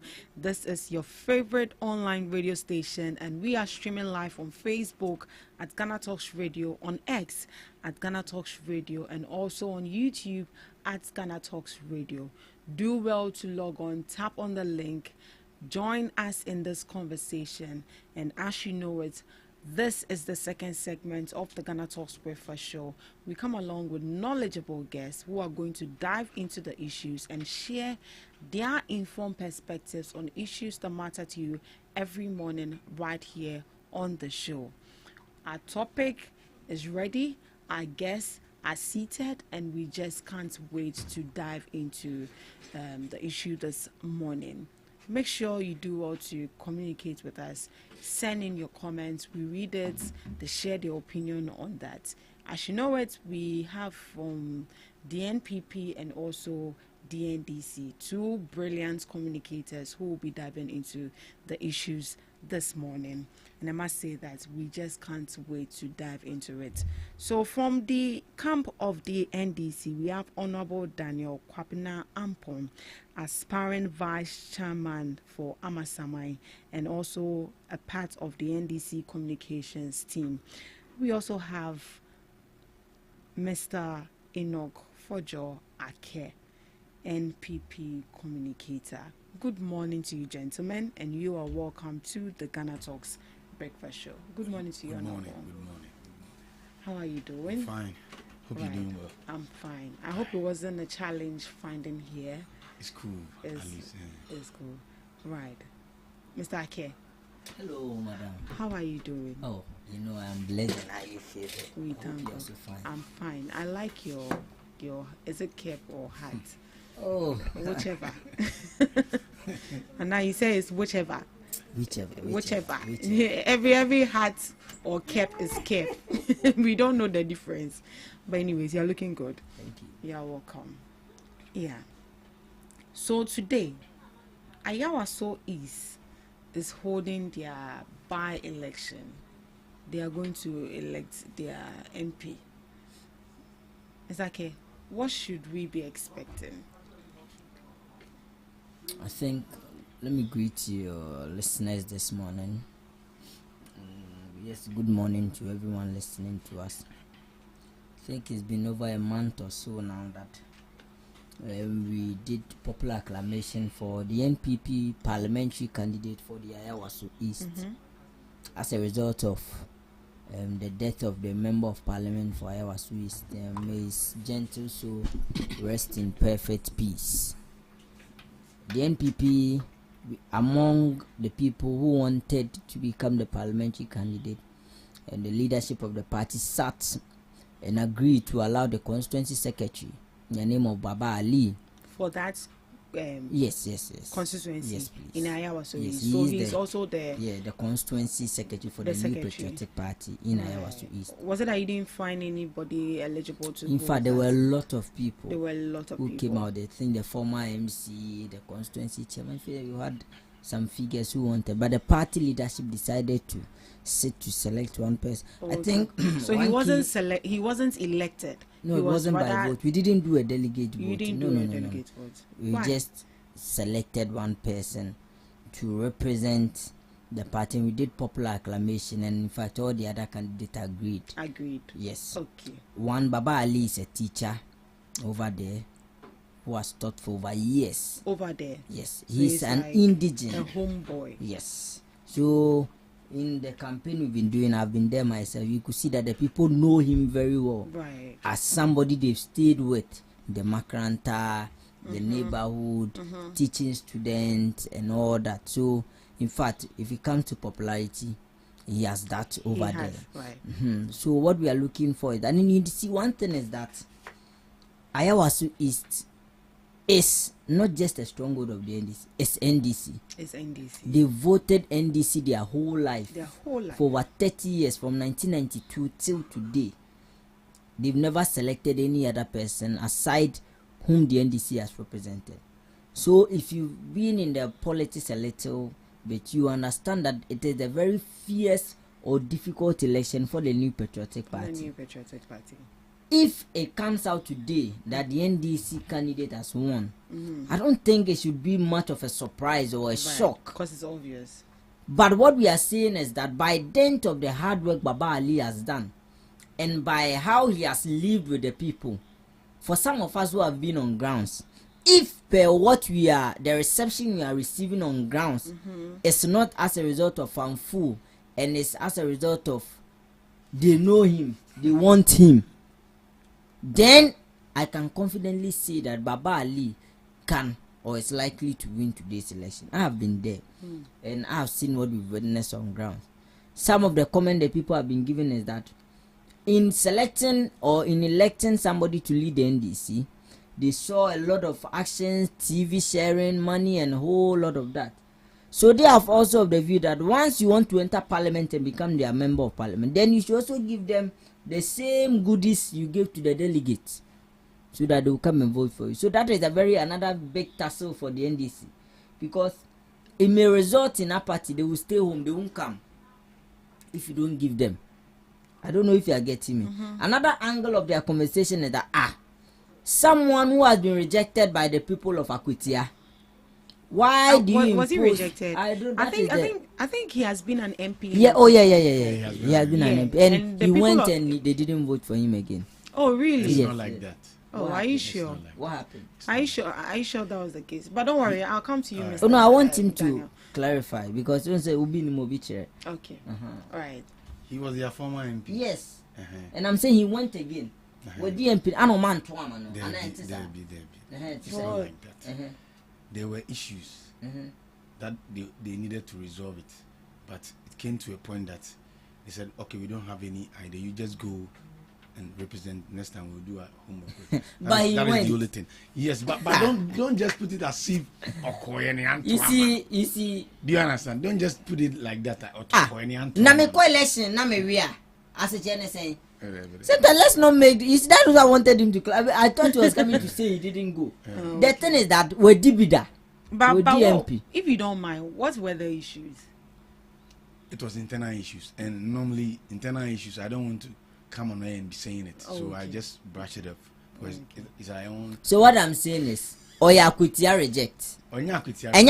He's not. I have been on Don't grounds. use that word. I'm not the one saying it. Who is saying it? Go. Have you been to Ayawa? If for instance I say Kwadwonye, right? I just said it here, Kwadwonye, and you carried it along. Honorable Amponse Kwadwonye, who is saying it? Ayawa is for say. Let's clarify this thing. And you are saying it. Who is saying it now? Who saw me telling you that? What is the meaning of reject? Yempel. Yapo. We don't want you. You see, let's not take it out of context. We DMP ni bida. Ana wakobium. Ana yan tuaba mano. Ana we free ho. Ana fi wabe KV a location in Accra was east. And the people are saying we will not allow someone who is not an indigene. Oh, but Alliance has been there for. Who told you it's not? No, Pia wako DMP o baby as a saying. Who told you it's not an indigene? One answer me. Because the first time I gave you opportunity to speak in my sorry. Show. Okay. When is your time? Then you come and clarify. So what I'm saying is very simple. Akotia for etuaba man. And I'm rejected no. Asomo MP so mo mpeno. Ejumane de send is a wontimi anye. TMP ko. And we flew on Wabankan. He's in Accra and has come to cave a niche for himself here in Ayawasu East and wanted to contest. So the argument of the people is that Baba Ali, we've been with you here from childhood till now. Why should we leave you and go and take someone? And you saw what happened within their primaries. The section of people who did not vote for him, you saw the difference. One, people who voted for the Hajia, and then Sanda. He's also contesting. A very popular guy in. But he's an independent. Yes, candidate. and you cannot downplay him. Very, very popular in the neighborhood. If anyone tells you say you're strong, and it's themselves, they know that Sanda is very popular and strong over there. He's also an indigene. So why should we put these indigenes aside and go for someone? Wako dibi wo baby free. Now abaha ebe Kevin chairman. No, then we won't give opportunity to that person. So what I am saying is, if per what I myself have seen on grounds, it's as a result of fooling and then we can take it away. What is your conclusion? But if what I have seen on grounds from Kanda to Nima, some part of Mamobi inside there, truly reflects that truly they want Baba Ali, then Baba Ali is likely to win this election. But if NDC wins this election, I want to make that point clear. It is not as a result of Obini hard work. Say Obi Jubilee House the year Jumentino. Ghana for warfare and I'm to about Ediama NDC. It is as a result of the commitment and the trust they have with you for years. That bond you've built with them. But I am of the view, and I am very optimistic, that at the end of the primaries, by election today, Baba Ali will come out victorious and become the member of parliament for our right. Baba Ali. Yes. But we've also seen the people of Akwetia coming down to Ayawaso East to also aid Baba Jamal to do his election. So if indeed he was, I see. So what do you make of the polls from Global Info Analytics that said that 75% Baba Jamal today we see 75% manifest and Baba Ali 21%. It's even more. It's very more. Right. Oh, you didn't see the NDC. You didn't know it failed. I knew there was Kosiani Meko. I'm talking about the I don't know NDC primaries. Okay, I don't that know the person. Musa Dankwa did the poll. You know that he didn't pick for him. Are you aware? He said that Baba Ali, Baba Jamal told him that by the end, Obet Sireno, Musa Dankwa said, "Oh, a groundsman," and he won. And the argument say there was inducement and vote buying. That is why the polls didn't go. Why? As a pollster, you don't know that there are factors for election and you have to include all those factors in your research. Exactly. It is simple. He failed, and I'm hoping that today it will come out. No, we say 72%. No, Ayawasu is for Chireni baby.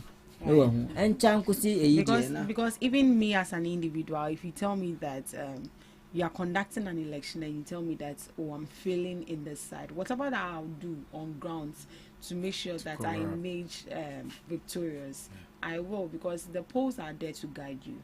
So anyways, they said it was due to vote inducement. Now to you, Mr. Daniel. See, he's just saying something else.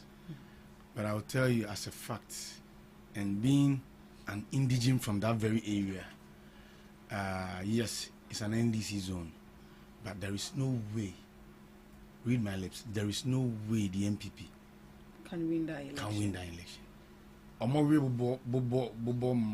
They cannot. There is no message. Why? Because from 92 to date is the NDC. Every development is the NDC. What have you done for them? Do you understand? Every development in Iowa is the NDC. So it's just a walkover election we are going to conduct. Just my only worry is the other guy. See, we normally we spoke with him just to make sure he steps down so that we can have a judge, or then he gets what he's supposed to get in the party. Is it Sanda? Yes, and he's proving stubborn and decides to. Oh, so you wanted him to step down? Yes. Why? Is he a threat to no, not a threat. Step down. It's part of our party. So he's also a party member. But due to these issues, he decided to go independent and contest against... which is against our laws. Which is against your laws. Yeah. So that means that if he has gone independent, is he expelled from the party? Yes. Automatically? Automatically. Oh, I see. Coming back, it will just be like you are in the university and are coming back to kindergarten. Coming back. So it means nothing.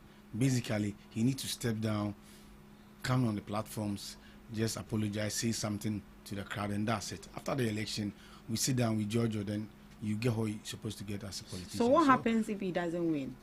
He will not win. So that will be the end of... Yeah, he will. It is impossible. It can't happen. Okay. It is very fact. and you are so confident about it. Oh, I'm very 100%.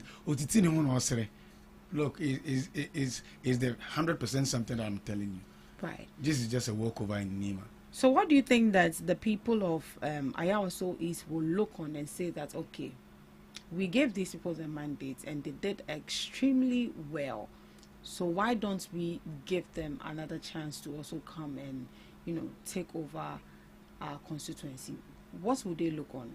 Are there any developmental projects, maybe schools, it could be buildings, infrastructure, it could be anything at all that the people can look on and say that we are happy with the policy you brought here, we are happy with the kind of development you brought into our constituency, and then due to that we would like to give you that mandate to come and lead us again?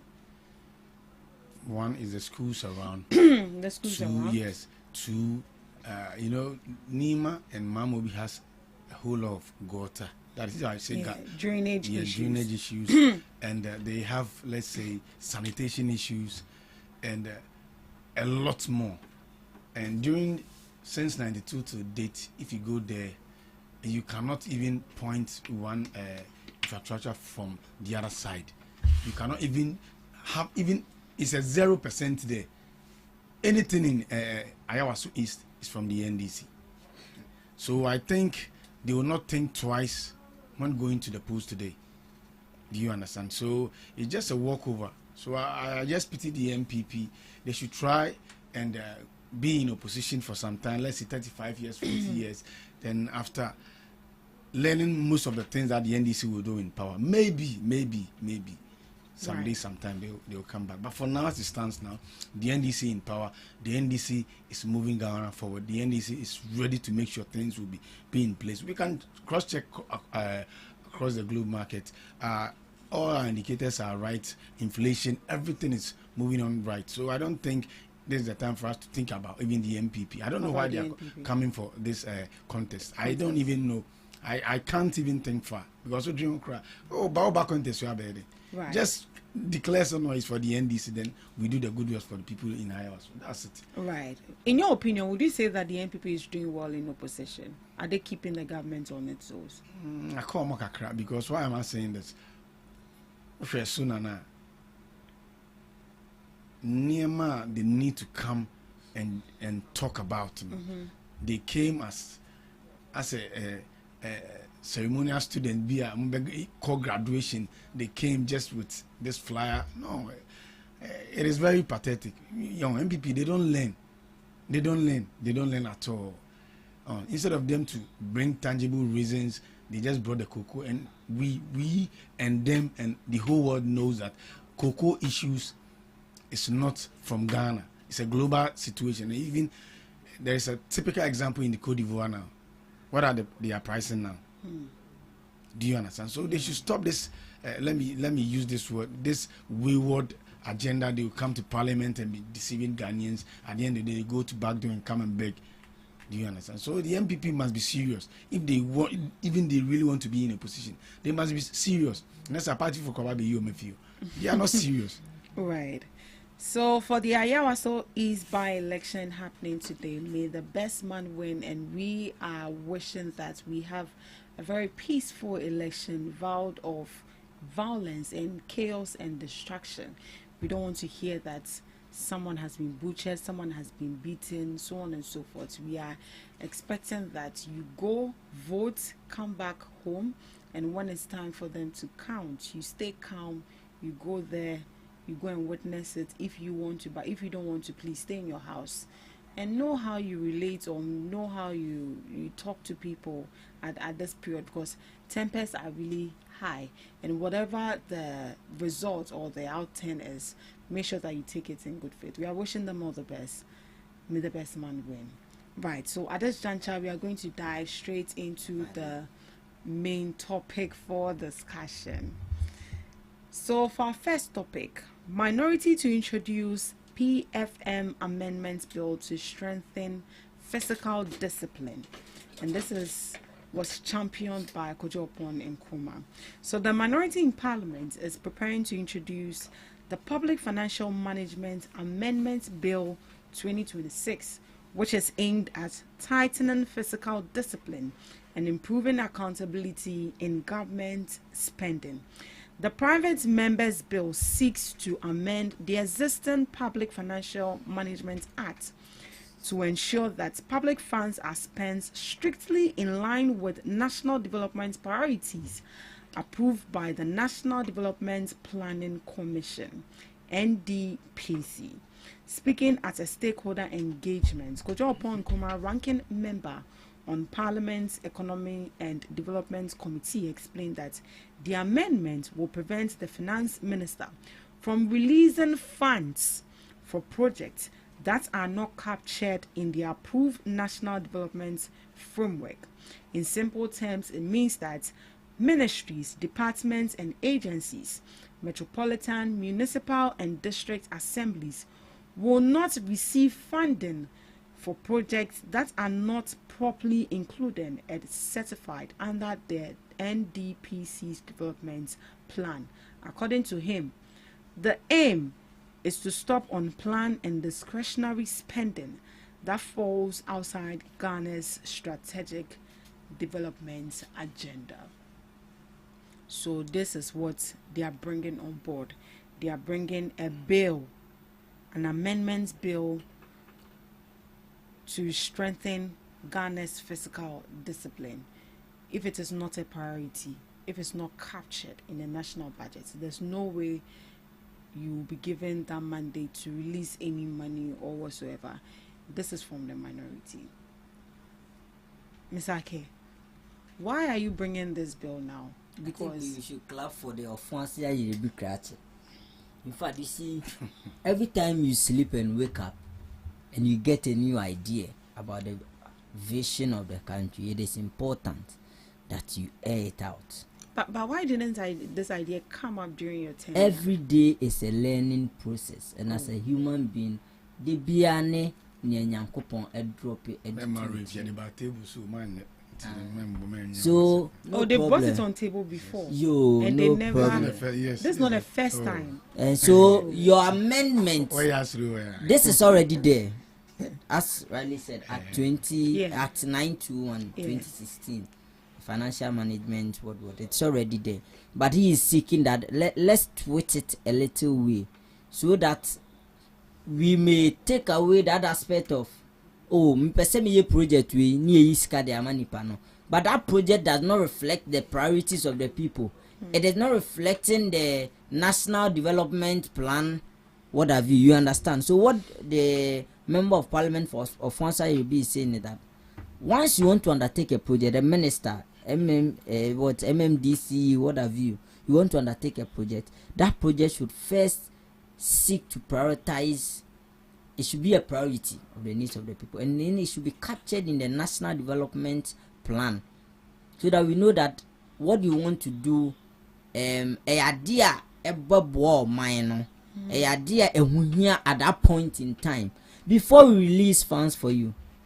So if any human being who has blood in him, who breathes, I believe if you hear this thing, regardless of your political colors, you shouldn't just throw it away. It is very, very, very important, as it's saying, ensure that government spend strictly follows the Ghana's approved long-term development framework. The no plan, no cash bill. Only plan or cash in there. No be aba. Because school are dying. Right. Meanwhile, that is not the priority of the people there. It is not captured in the national development plan, one of their plans. You understand? So what the member of parliament is saying, that it is already there. It's an act in parliament. So let's just twist it a little way so that it will reflect the priorities of the people, and then improve fiscal discipline, so that we know that why should we be in a hurry to go and buy? We know that these people, they need school.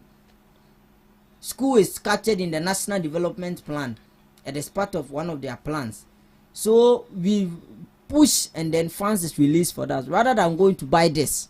So you understand? So I believe that what the member of parliament is saying, all other members of parliament, regardless of their political colors, should champion and ensure that it is passed, and then it is amended, so it becomes a law. Then it is included in our acts. It will really help us. So I'm hoping that today God will touch my brothers in the umbrella party, and whilst he's coming to speak, the Holy Spirit himself will direct him so that he will support what the member of parliament for Fonsia Yebi Miame Wafakojo upon Kroma is saying.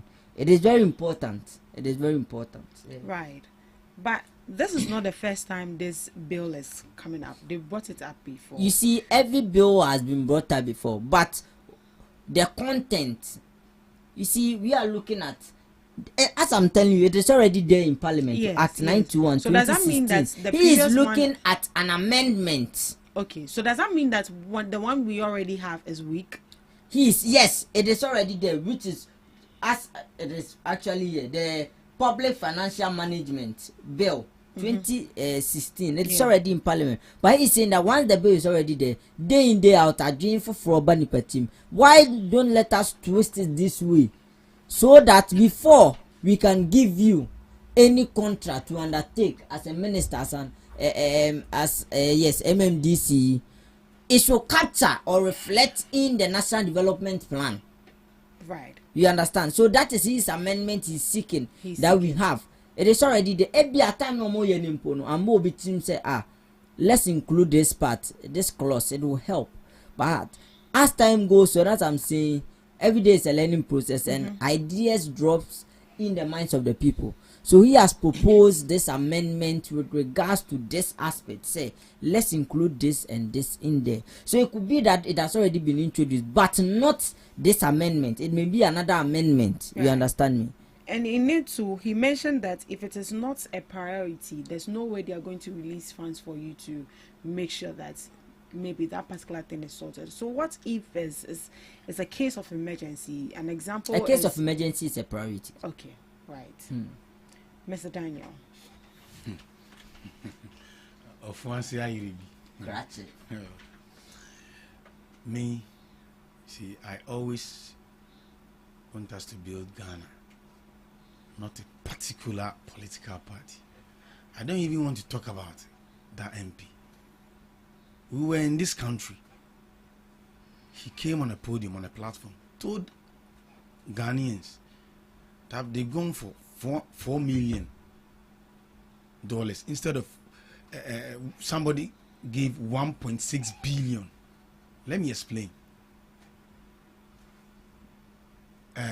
President Mahama's brother, Ibrahim Mahama, the box side, that time they were doing front and back.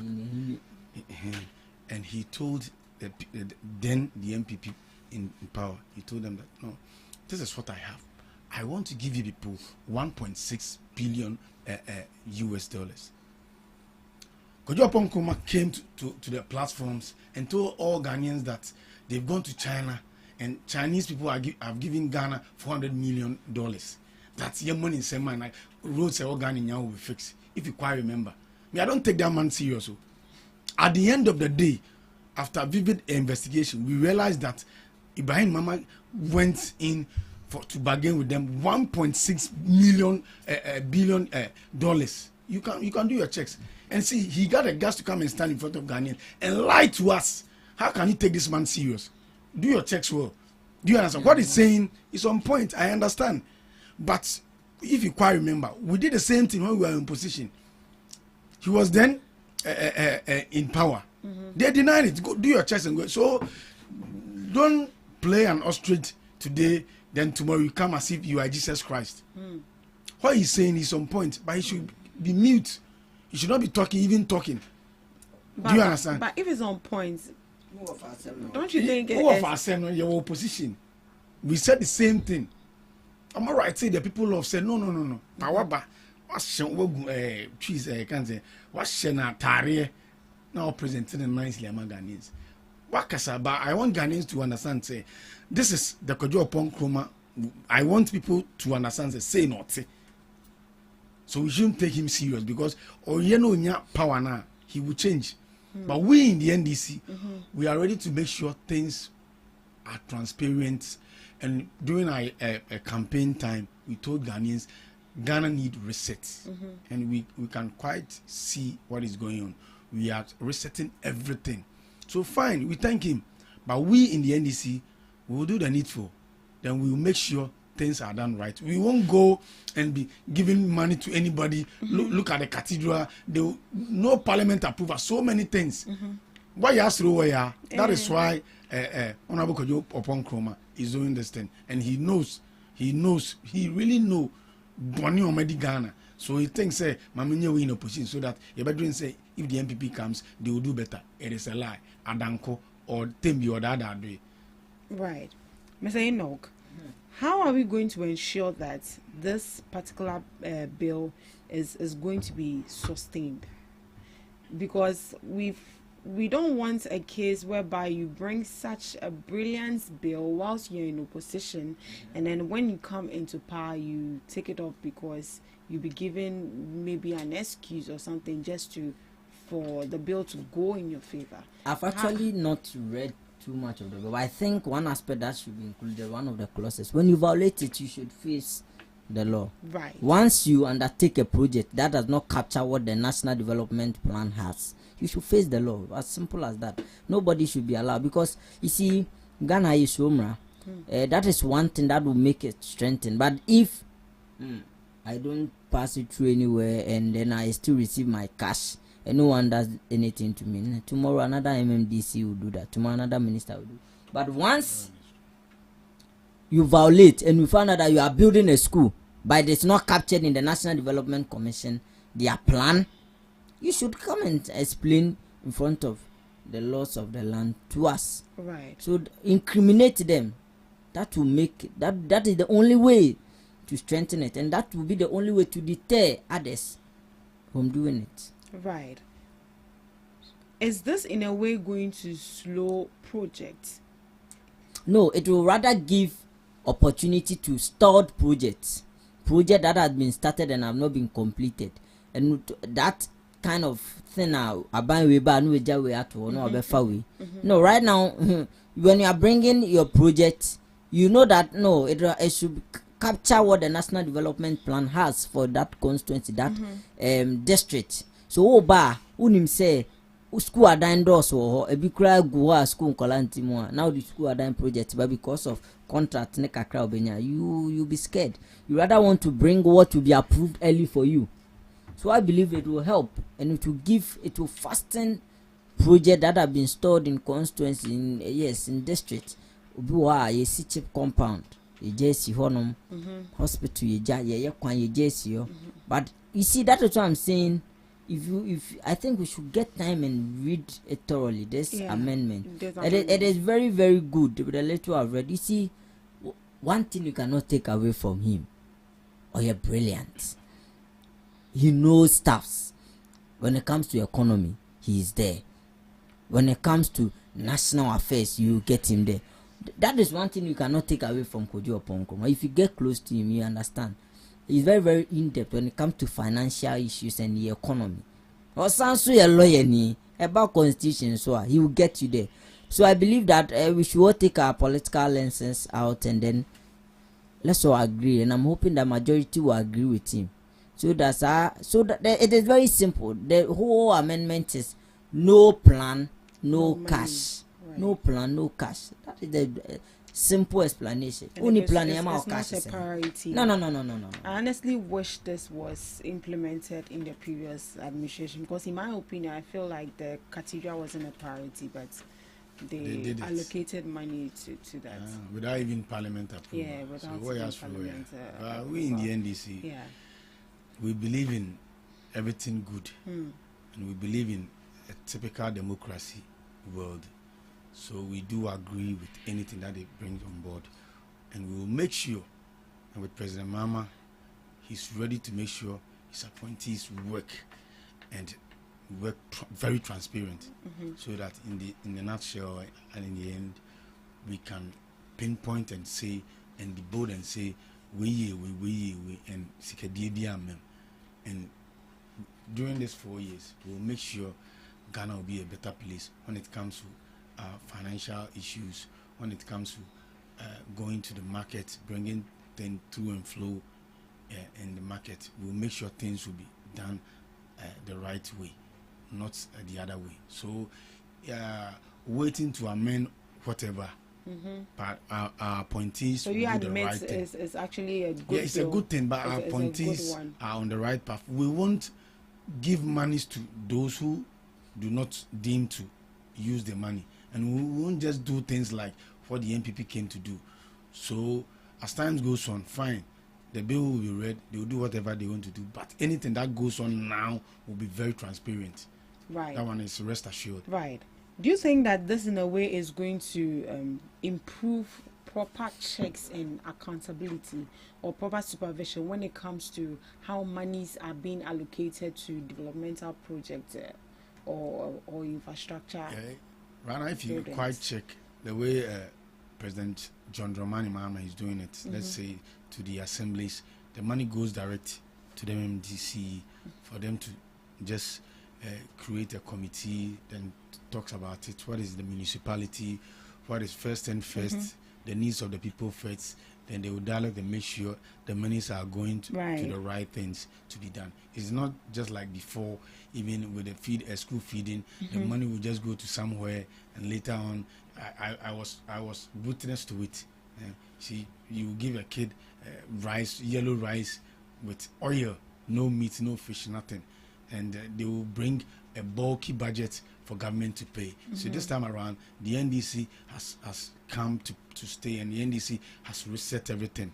So for now, I am very bold and I'm very focused that the NDC will do much better than the NDC. Right. Than the NPP, sorry. Right. Do you believe that every emergency is actually a priority? Yes. You believe every emergency. So in the cases of the nurses and the teachers not being paid, do you see that as an emergency that the government should prioritize, even if it wasn't included in the budget for them to be paid? Do you see that as a necessity for the government? Very soon. Very soon the government will respond. Very, very soon. Today I see very soon. Very soon the government will respond. Will respond to that. Yes. Listen, government. So when it comes to these kinds of money, you suggest that the government should do whatever it takes to make sure that money is being disbursed to these institutions. But why do you make someone work, and then what is due the person decide to keep it? You see, the problem is sometimes I don't even want the NPP to be talking. They did worse than this one. Please. So don't be saying all these things as if we need that. One I had even 2 years. 11 months. Now you see, when President Mahama said, when I was listening to his and I heard, indeed Ghana is back, and then I laughed. Yes, Ghana is back. People work for 3 years and were paid 3 months. Teachers. Under Mahama government was. So when I heard that, I said, oh yeah, that's true. Ghana is indeed back. We are back to doom so. You be doing like near church maintenance. People are yesterday GES staff were there, teachers. After elections, we need to build Ghana. How? You know that today. I'm sure. Direction. But what I want you to understand is, see, compare the MPP's 8 years with the NDC, let's see, 1 and 3 months. Let's say 13 months or 15 months, whatever. Yeah. We are far ahead. Right?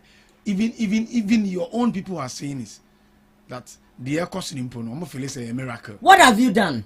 You see that argument every time. That is what I always. Indicators. What is the indicators? I am still buying this water at 3. Then you tell me inflation is going to 3.8. Listen to me. Let's be factual here, and you see that is one thing. NDC. It's my time. I'm coming. Okay, make it. On say. Why do you make noise? Tell us what you've done. They made us believe. Bikrami GD, Dr. Baomiade. He's the Messiah of our time. Yenti minfa. Ban economica, just over Tracia. Just no one talks. But after you realize it, Dr. Baumina Sema he's far beyond the Yekan. Ojai Bayer digitalization. And saying, what I'm trying to say is, if you have the men, you have the men now. If a man now, it is only in the NDC. Oh, it's mom communicators babontin. One communicators. Oh, they are so many of them. Be defending by the end of the day and go to their pages. Ebi enu omo ho. When enu ne ho. Do you understand? Ghana phone enu omo. Ghana, Bibia fine. I'm making sure. Bibia fine. If you come to circle, 1 million jobs. If you come to circular, 1 million jobs. The problem these people make Ghanaians suffer right now as we are in, especially the electricity. Oba, now you can say doom some more timetable. They said no. But I said fine. Now doom so be any. What they did was, if let's say this transformer is at fault, they will come, then manage it for some time. At circle, one transformer free between your door rise and Vodafone traffic lights. Baku si ho. Every day they will come and manage it. They come to know this time around we need a fresh generator and answer machine. No, I say no, they can only come and manage it. So I don't mind for so many years. I say no. Because why am I saying manage this? It as in they can't fix it permanently. I didn't see her. If people around circular, let's say 1,000, right now, times 3, times 4, we can't still be using that machine. And across board, this is not politics. And across board, they do the funding to make sure they will manage all our transformers across board. And on the problem, bro, doom so. Campaign. Doom so, yeah. But the problem is, we have to make sure we stop managing it and do better near then. You ain't changing all the machines across board. It is old. So that is the secret thing. So that is what the NDC is doing now. Yes. Because yesterday I saw in the news that Greater Accra is expected to experience blackout. You see the word blackout. It's not doom so. They can continue to tickle themselves. Someone gave us light for 8 years. You got light at 8 years.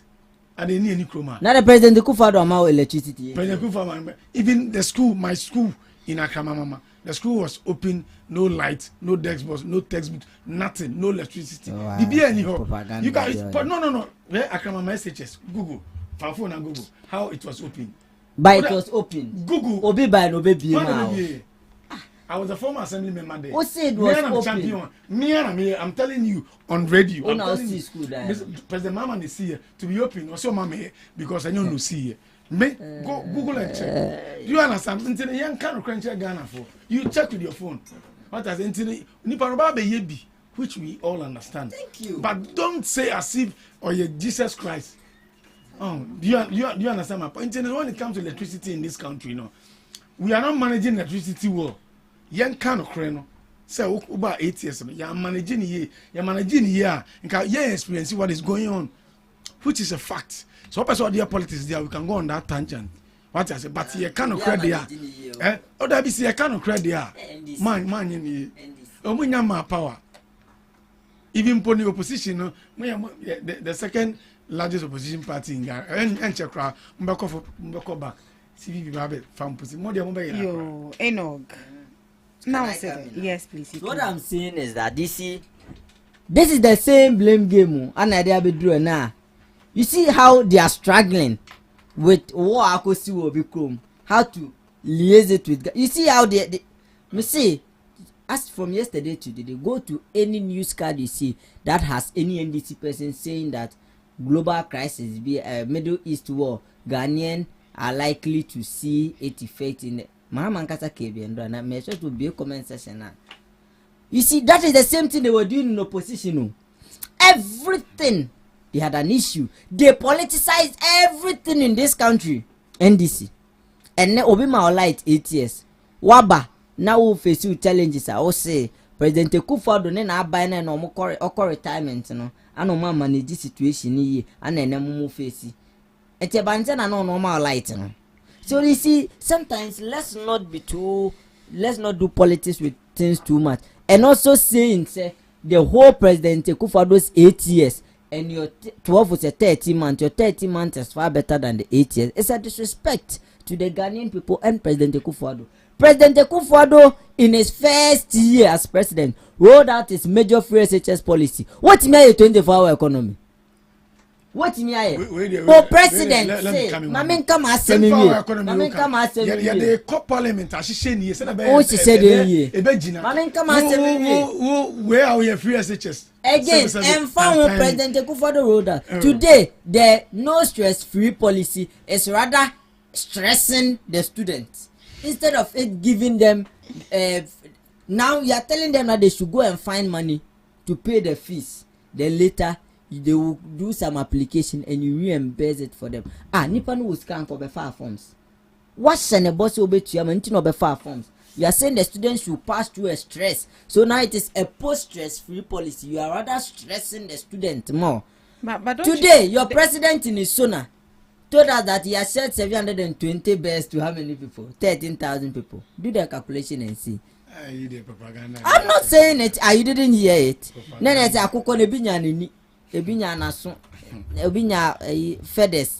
so you see, what I'm saying is that you have done your part, but that disrespect sometimes you want to give to President Akufo-Addo and his government that your 30 months is better than 8 years.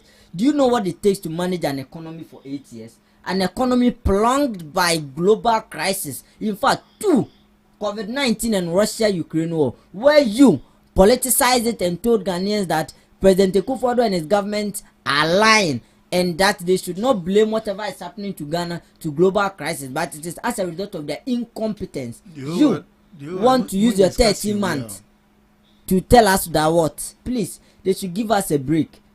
Whatever that is coming, they should carry it on their head. Right. Let's go to the comment section on Facebook. This is from Emmanuel Chambers. Great submission. The amendment is very necessary, and I like the submission from Enoch. This is from Evelyn Buediwa Apia. Well said, with a love emoji. I don't know who she's referring to, though. But if you know any Evelyn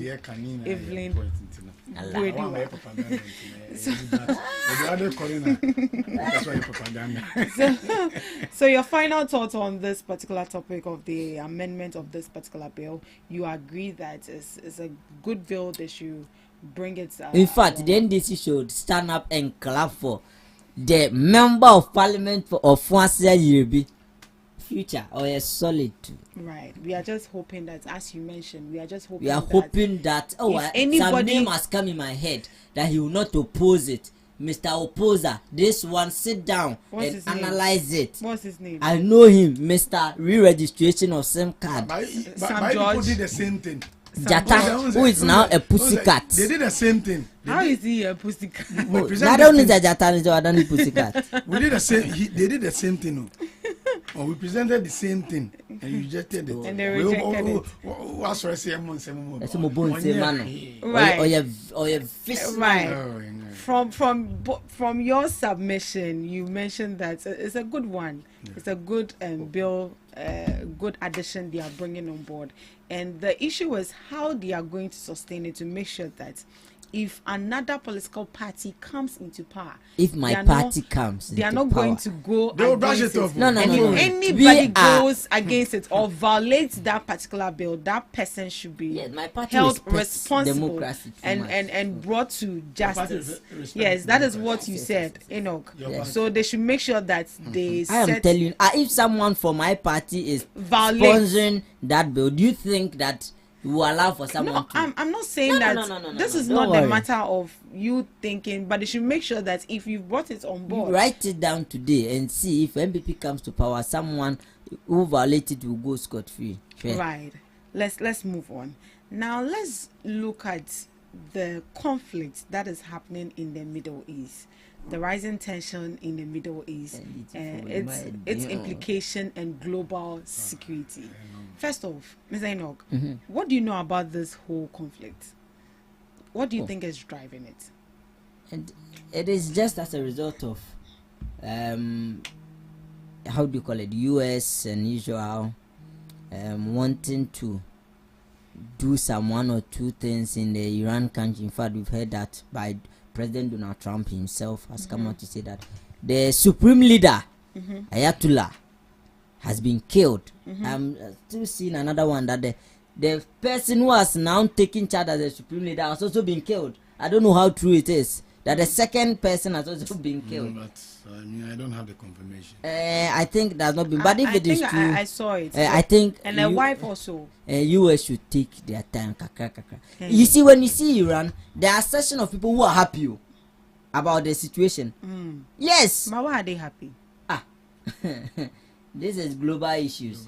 Susan, you don't want to talk much about. The people are happy. They see that, let's say, they've gone through some kind of tyranny, and you understand, and there are a section of people who are also sad.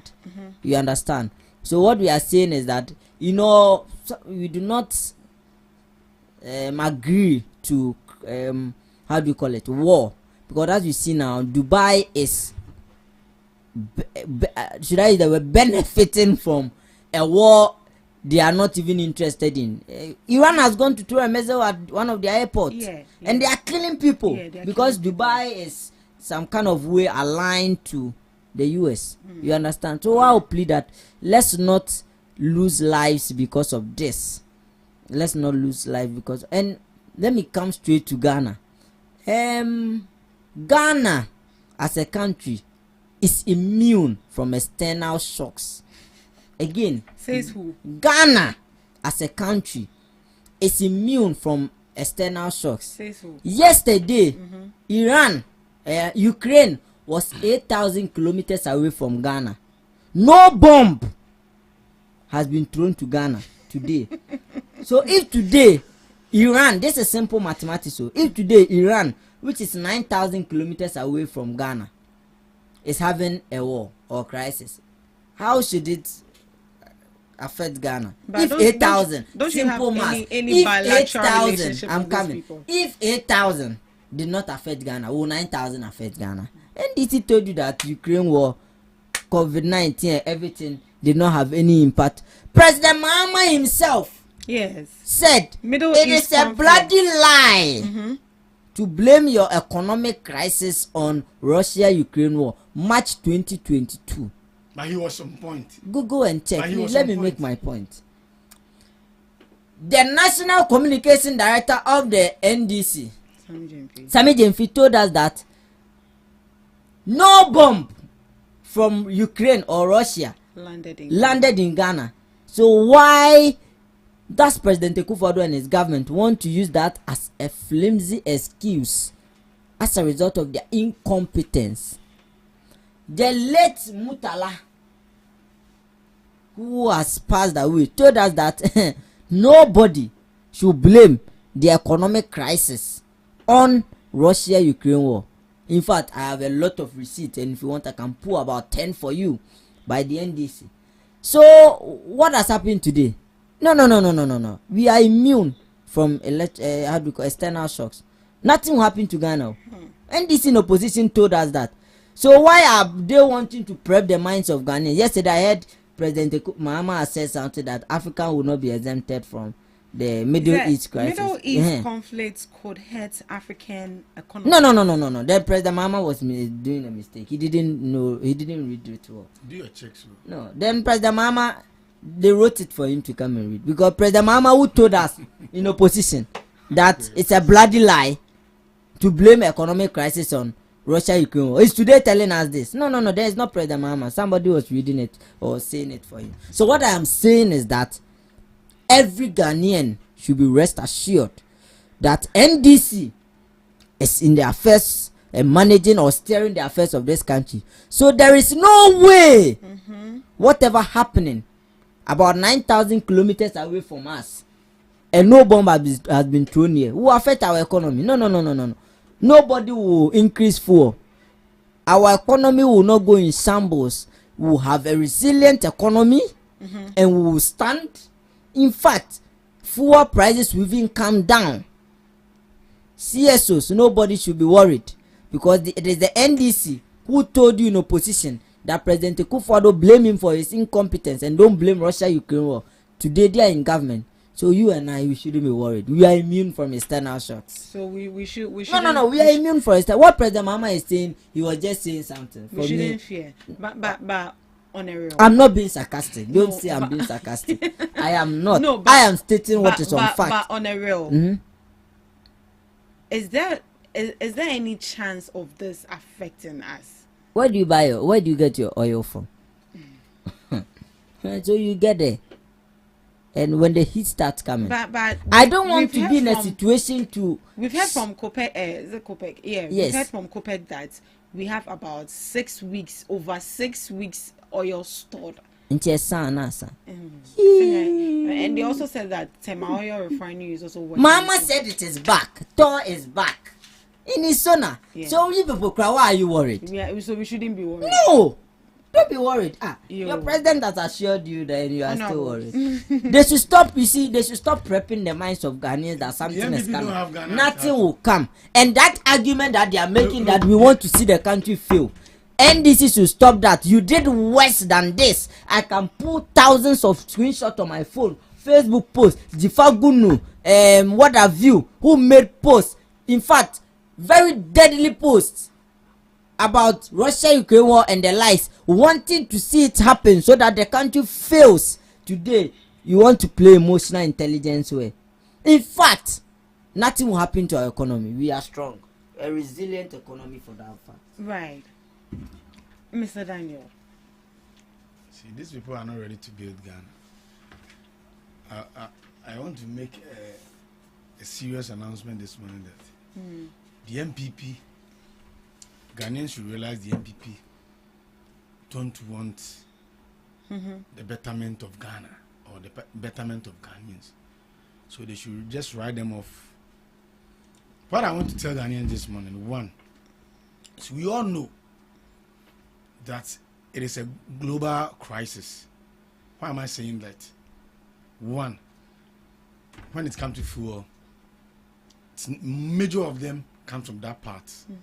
And even if you watch the BBC, Al Jazeera, Fox and all News, the top newscasts, you realize that in the coming days, by all means, the English, the Americans, everywhere, the prices of fuel will by all means go up.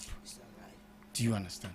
And secondly, too, when you come down to Ghana, you realize that our tour was not working for so many years when they came to here. Do you understand? And now we are trying to make sure we are resetting everything so that things will get in place. And you guys are singing hallelujah, see a kind. That means you don't want Ghanaians to enjoy what they are enjoying. You are not ready to come and contribute to the national cake. So what I want to tell Ghanaians is, yes, it will come. But because of the discipline of the NDC government, when we come to power, we will not mismanage anything. We will make sure Ghanaians benefit what they due to get. It's simple. Because I just want to remember Ghanaians this morning. They saw how these people took Oko matter when it came on board. Now they can't even, when he's here, he can't even talk about Oko because he don't know what to say to Ghanaians. So I'm telling Ghanaians this morning that anything that comes, His Excellency John Dramani Mahama, he's well experienced and he's ready to make sure Ghanaians do better. Ghanaians do well. The economy will manage as we all expect. So I'm encouraging all Ghanaians to come on board and be pragmatic with anything that we do, and we will become clear, we will become plain, we will become very transparent to Ghanaians. Right. Won't come on board and come and lie. Oh, BBI Ghana for BDD, and the next minute, the next year, everything will. I before saying, so it's likely that fuel prices and inflation will go up. It will go, but we will manage it and make sure we get the best of it. Right. Ms. Ake, in the midst of all this tension, do you think that as a country, as Ghanaians, we should take a diplomatic position on this conflict? I have seen that your foreign affairs minister has gone. And people are pleading that they beg. A black one, we beg. We have given you a job, cry, you are not able to execute. Then you want to every time poking notes into issues. People should be advising him. So in the midst of all this, right now he's going to side with who, or what is he going to say? Oh, I saw a Facebook. Me, I've seen that he has done something. But I've seen a Facebook post and why are you opposing him? So good. So this is what he said. Please listen. So this is what he said. He said that they should choose dialogue over war. They should jojo rather than going or throwing bombs and then all of that. Mr. Enoch, I'm here. Look at me here. Thank you. What I'm saying is very simple. That you see, it is sometimes important, yes, that you offer solidarity and messages to whatever that is happening without taking side. That what is happening in the Middle East, people are losing lives. That is my fear now. And Ghanaians are also stranded. Ghanaians are there in these countries. Yes. Ghana fought. But they are safe. I heard they started registering them. For evacuation. They are safe. They are very safe. All right. Please talk. So what I'm saying is that you see, Ghana is not exempted from whatever that will happen. Ghana is not and I mean couple that they are likely. Ghana will be a beneficiary. I want to use the word beneficiary of whatever that is happening in the Middle East, because that is where you get your oil from. So you will not be exempted from it. But what I was earlier on saying to them is that you see, they played politics with everything in opposition. Today I'll just imagine how Sami Jemfi will sit on air and say that Ghanaians should share with them whatever that is happening in the Middle East if Ghana becomes at the detriment of getting their share of whatever that is happening, because of how they said in opposition. And I learned oil prices have already gone up. Yeah, it has gone up from $60 something to $90. Because of, you see, you will not be exempt. And you see, every time I always say that external shocks, even the big economies who have structures in place, sometimes are not exempted. They feel the heat small. How much more economy no you be a crap pennies on. So what I'm saying is that I'm hoping that they will learn from whatever that will happen from this period, so that when they get opportunity to go to opposition again, they won't overspeak. Because you see, one President Akufo-Addo during COVID was addressing Ghanaians that we cannot lose lives, but we can lose the economy. They did not understand him. That when we lose lives, how do we bring them back? But when we allow the economy to go in shambles, in years to come, we can do what? Rebuild the economy. The NDC did not understand him. That is why during COVID, other countries, people were dying like cocks. But look at Ghana, how we manage the situation. People did not understand President Akufo-Addo, and they said a whole lot of things. In some, I can tell you a village in Ghana here today who believe that there was no COVID. Yes, Mukanya said na COVID in you created something that we've brought to loot from the Ghanaian people. So you see, sometimes when you get the opportunity in opposition, don't overtalk. Something you know it is factual. Let the Ghanaian people know. To the extent that the president of Ghana today could say it is a bloody lie. Do you understand when someone says bloody lie? Bloody lie to blame your economic crisis on Russia-Ukraine war. Today, he is on the same platform telling us that we should share sentiment with him, because Ghana will not be exempted from Middle East crisis. How will we take you for? Double standard people. So you see, I'm hoping that you will learn. When you go tell your people that you will learn. For us, we will tell Ghanaian people that yes, you are not immune from external shocks. It will come. And as a country, you have to embrace it and find ways and means, structure yourself for, so that when it comes, it will not hit you too hard, so that you will not overburden the Ghanaian people. So I think that is advice you have to give to them. All right. So what risks does this pose to global security, this particular conflict? The only thing I want to buttress on it is, it depends on how the leaders will approach it. Especially, let's say, in Ghana, how are we taking it? Exactly. Do you understand? Yeah. So we need to be very careful. We need to be very much abreast with whatever we are going to put in place for our people, and to connect globally. Do you understand? So I know as it stands now, there will be meetings they'll be having as and when to do whatever they want to do. So I think that one, it will be something indoors that they will do. So normally I don't want to be talking about this thing because I'm not an expert. I will just share my ideas. But what I know is they will take a good steps making sure Ghanaians are safe, even in and outside Ghana. Right. So as a country, Ghana like this, what should we be doing? Well, what should our government be putting in place? For us in Ghana now or the outside? In Ghana now. In Ghana now, the only thing is that is what I want the minister should be doing. At least in a while, or even the president himself, he can come out and address the nation whatsoever, so that we'll be abreast with it. Because me, when it comes to security matters, I'm very, very, very cautious about it. I don't want to say anything just like that. So I know my people at the other side won't do politics with this one, because we are talking about security. Exactly. Do you understand? So as for me, I would like the president or the minister himself will come out day in and day out to give us an update as and when for what Ghanaians should do. Do you understand? So when it comes to that tangent, I'm very, very, very careful. And I know President John Dramani Mahama will take the steps to make sure Ghanaians are protected and citizens outside too are well protected. Right. Enoch, as a country, what should we be doing? What should we be putting in place? Right now, I think citizens who have been caught up in this war, or tension, should look at ways to ensure that they are safe. That is by the Foreign Affairs Ministry. And again, here we should embrace ourselves, and that Ghanaians who be hit will not be exempted. And I don't want that argument by the NDC that we are hoping that they fail.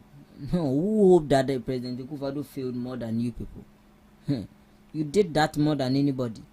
So what we are saying is that they should put structures in place, just like President Akufo-Addo did, so that people will not, the heat will not touch too much people. No one feel hitting it too much. Don't overburden them. Sometimes the government should absorb some of the shocks and relieve the Ghanaian or the ordinary Ghanaian from such shocks. I think that is a little I can tell them. So this is from the Minister for Foreign Affairs. He says that I'm delighted to announce that we have successfully evacuated all of Ghana's embassy staff in Iran. So they are safe. But as it stands now, we are asking the question, what about the citizens Ghanaian citizens in Iran as well? What is government putting in place to make sure that they are also safe? In the midst of all this chaos, I think just unless we pray to God as a country that NDC should apologize to Ghanaians. Should apologize to Ghanaians for that we are sorry. In fact, we didn't know when we were in opposition. We wanted power, so we said all sort of things, thinking that Russia-Ukraine war, COVID-19 did not affect the economy. But now we are here and we've seen, and we felt the heat already. So Ghanaians, forgive myself, the president, forgive Sami Jemfi, forgive every NDC person who lied through their teeth, telling you that there was no COVID-19 or Russia-Ukraine war did not have impact on the economy. We are sorry and we'll do better. Then you sign, Mr. President, His Excellency John Dramani Mahama, or Felix Ofosukwasi can do that on his behalf. I believe it will help so that it will restore your image more. Because right now, I'm not sure any Ghanaian will want to hear that you are telling them that war be a baby impact because of what you said in opposition, and will help amplify that. Anytime we get the exact impact we are talking about. We are talking about fuel prices. Yes, it is an impact. Inflation. Yes, specifically material. What can you na fuel and economy? Economy. Okay, Russia-Ukraine war. And then panel affecting Ghanaians. Right. Thank you so much for joining us on the Ghana Talks Breakfast Show. Right, so before we take leave of you, your last words, Honorable. I'm at Saman constituency. Your darling boy is here, coming for the vice chairmanship position. I'm at Saman constituency. Mayra Kuntunse Sapema and Sakina Medie Kutuku Sapema and all the 17 wards. Ampon for vice, Ampon for vice. I'll be coming to your doorstep and seek your power and seek the mandate to serve you. Come that time, I pray that anything that I bring to board will touch your heart. Because you know, before and after, I still do party work, and I'm even here still doing the party work. So Ampon is the man for the job when it comes to the day. I'll come to your doorsteps. Thank you very much. Thank you, Mr. They should vote for him. They should vote for him. Vice Chair. I'm a Saman for Montfaberman or a solid. Yeah, this morning let me greet Dr. Mahmoud Baumia, the incoming and next president of Ghana, with Her Excellency Ajia Samira Baumia. Let me greet the leadership of the party. Osahene Afenyo Markin. Yesterday he delivered a very great speech. Yes, at the British Council. In fact, go and listen and you see that they're fantastic, superb. President Kufuor was there. In fact, the party leadership was there. This one, let me greet my brother in the Suhum constituency, Lawyer Chumesi. He's going for the youth organizer position for the Suhum constituency. In fact, if you know Lawyer, you know that he's a grassroots man. He has been with the party through thick and thin. He has worked for the party.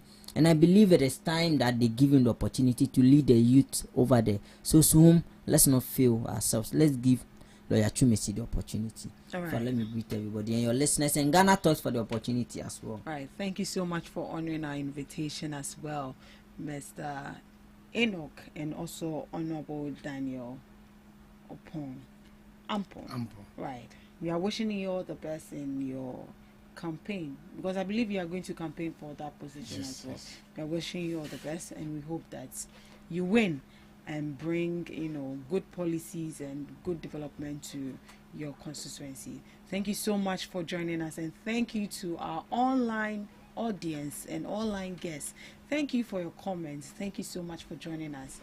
We'll meet same time tomorrow. Do have a lovely day.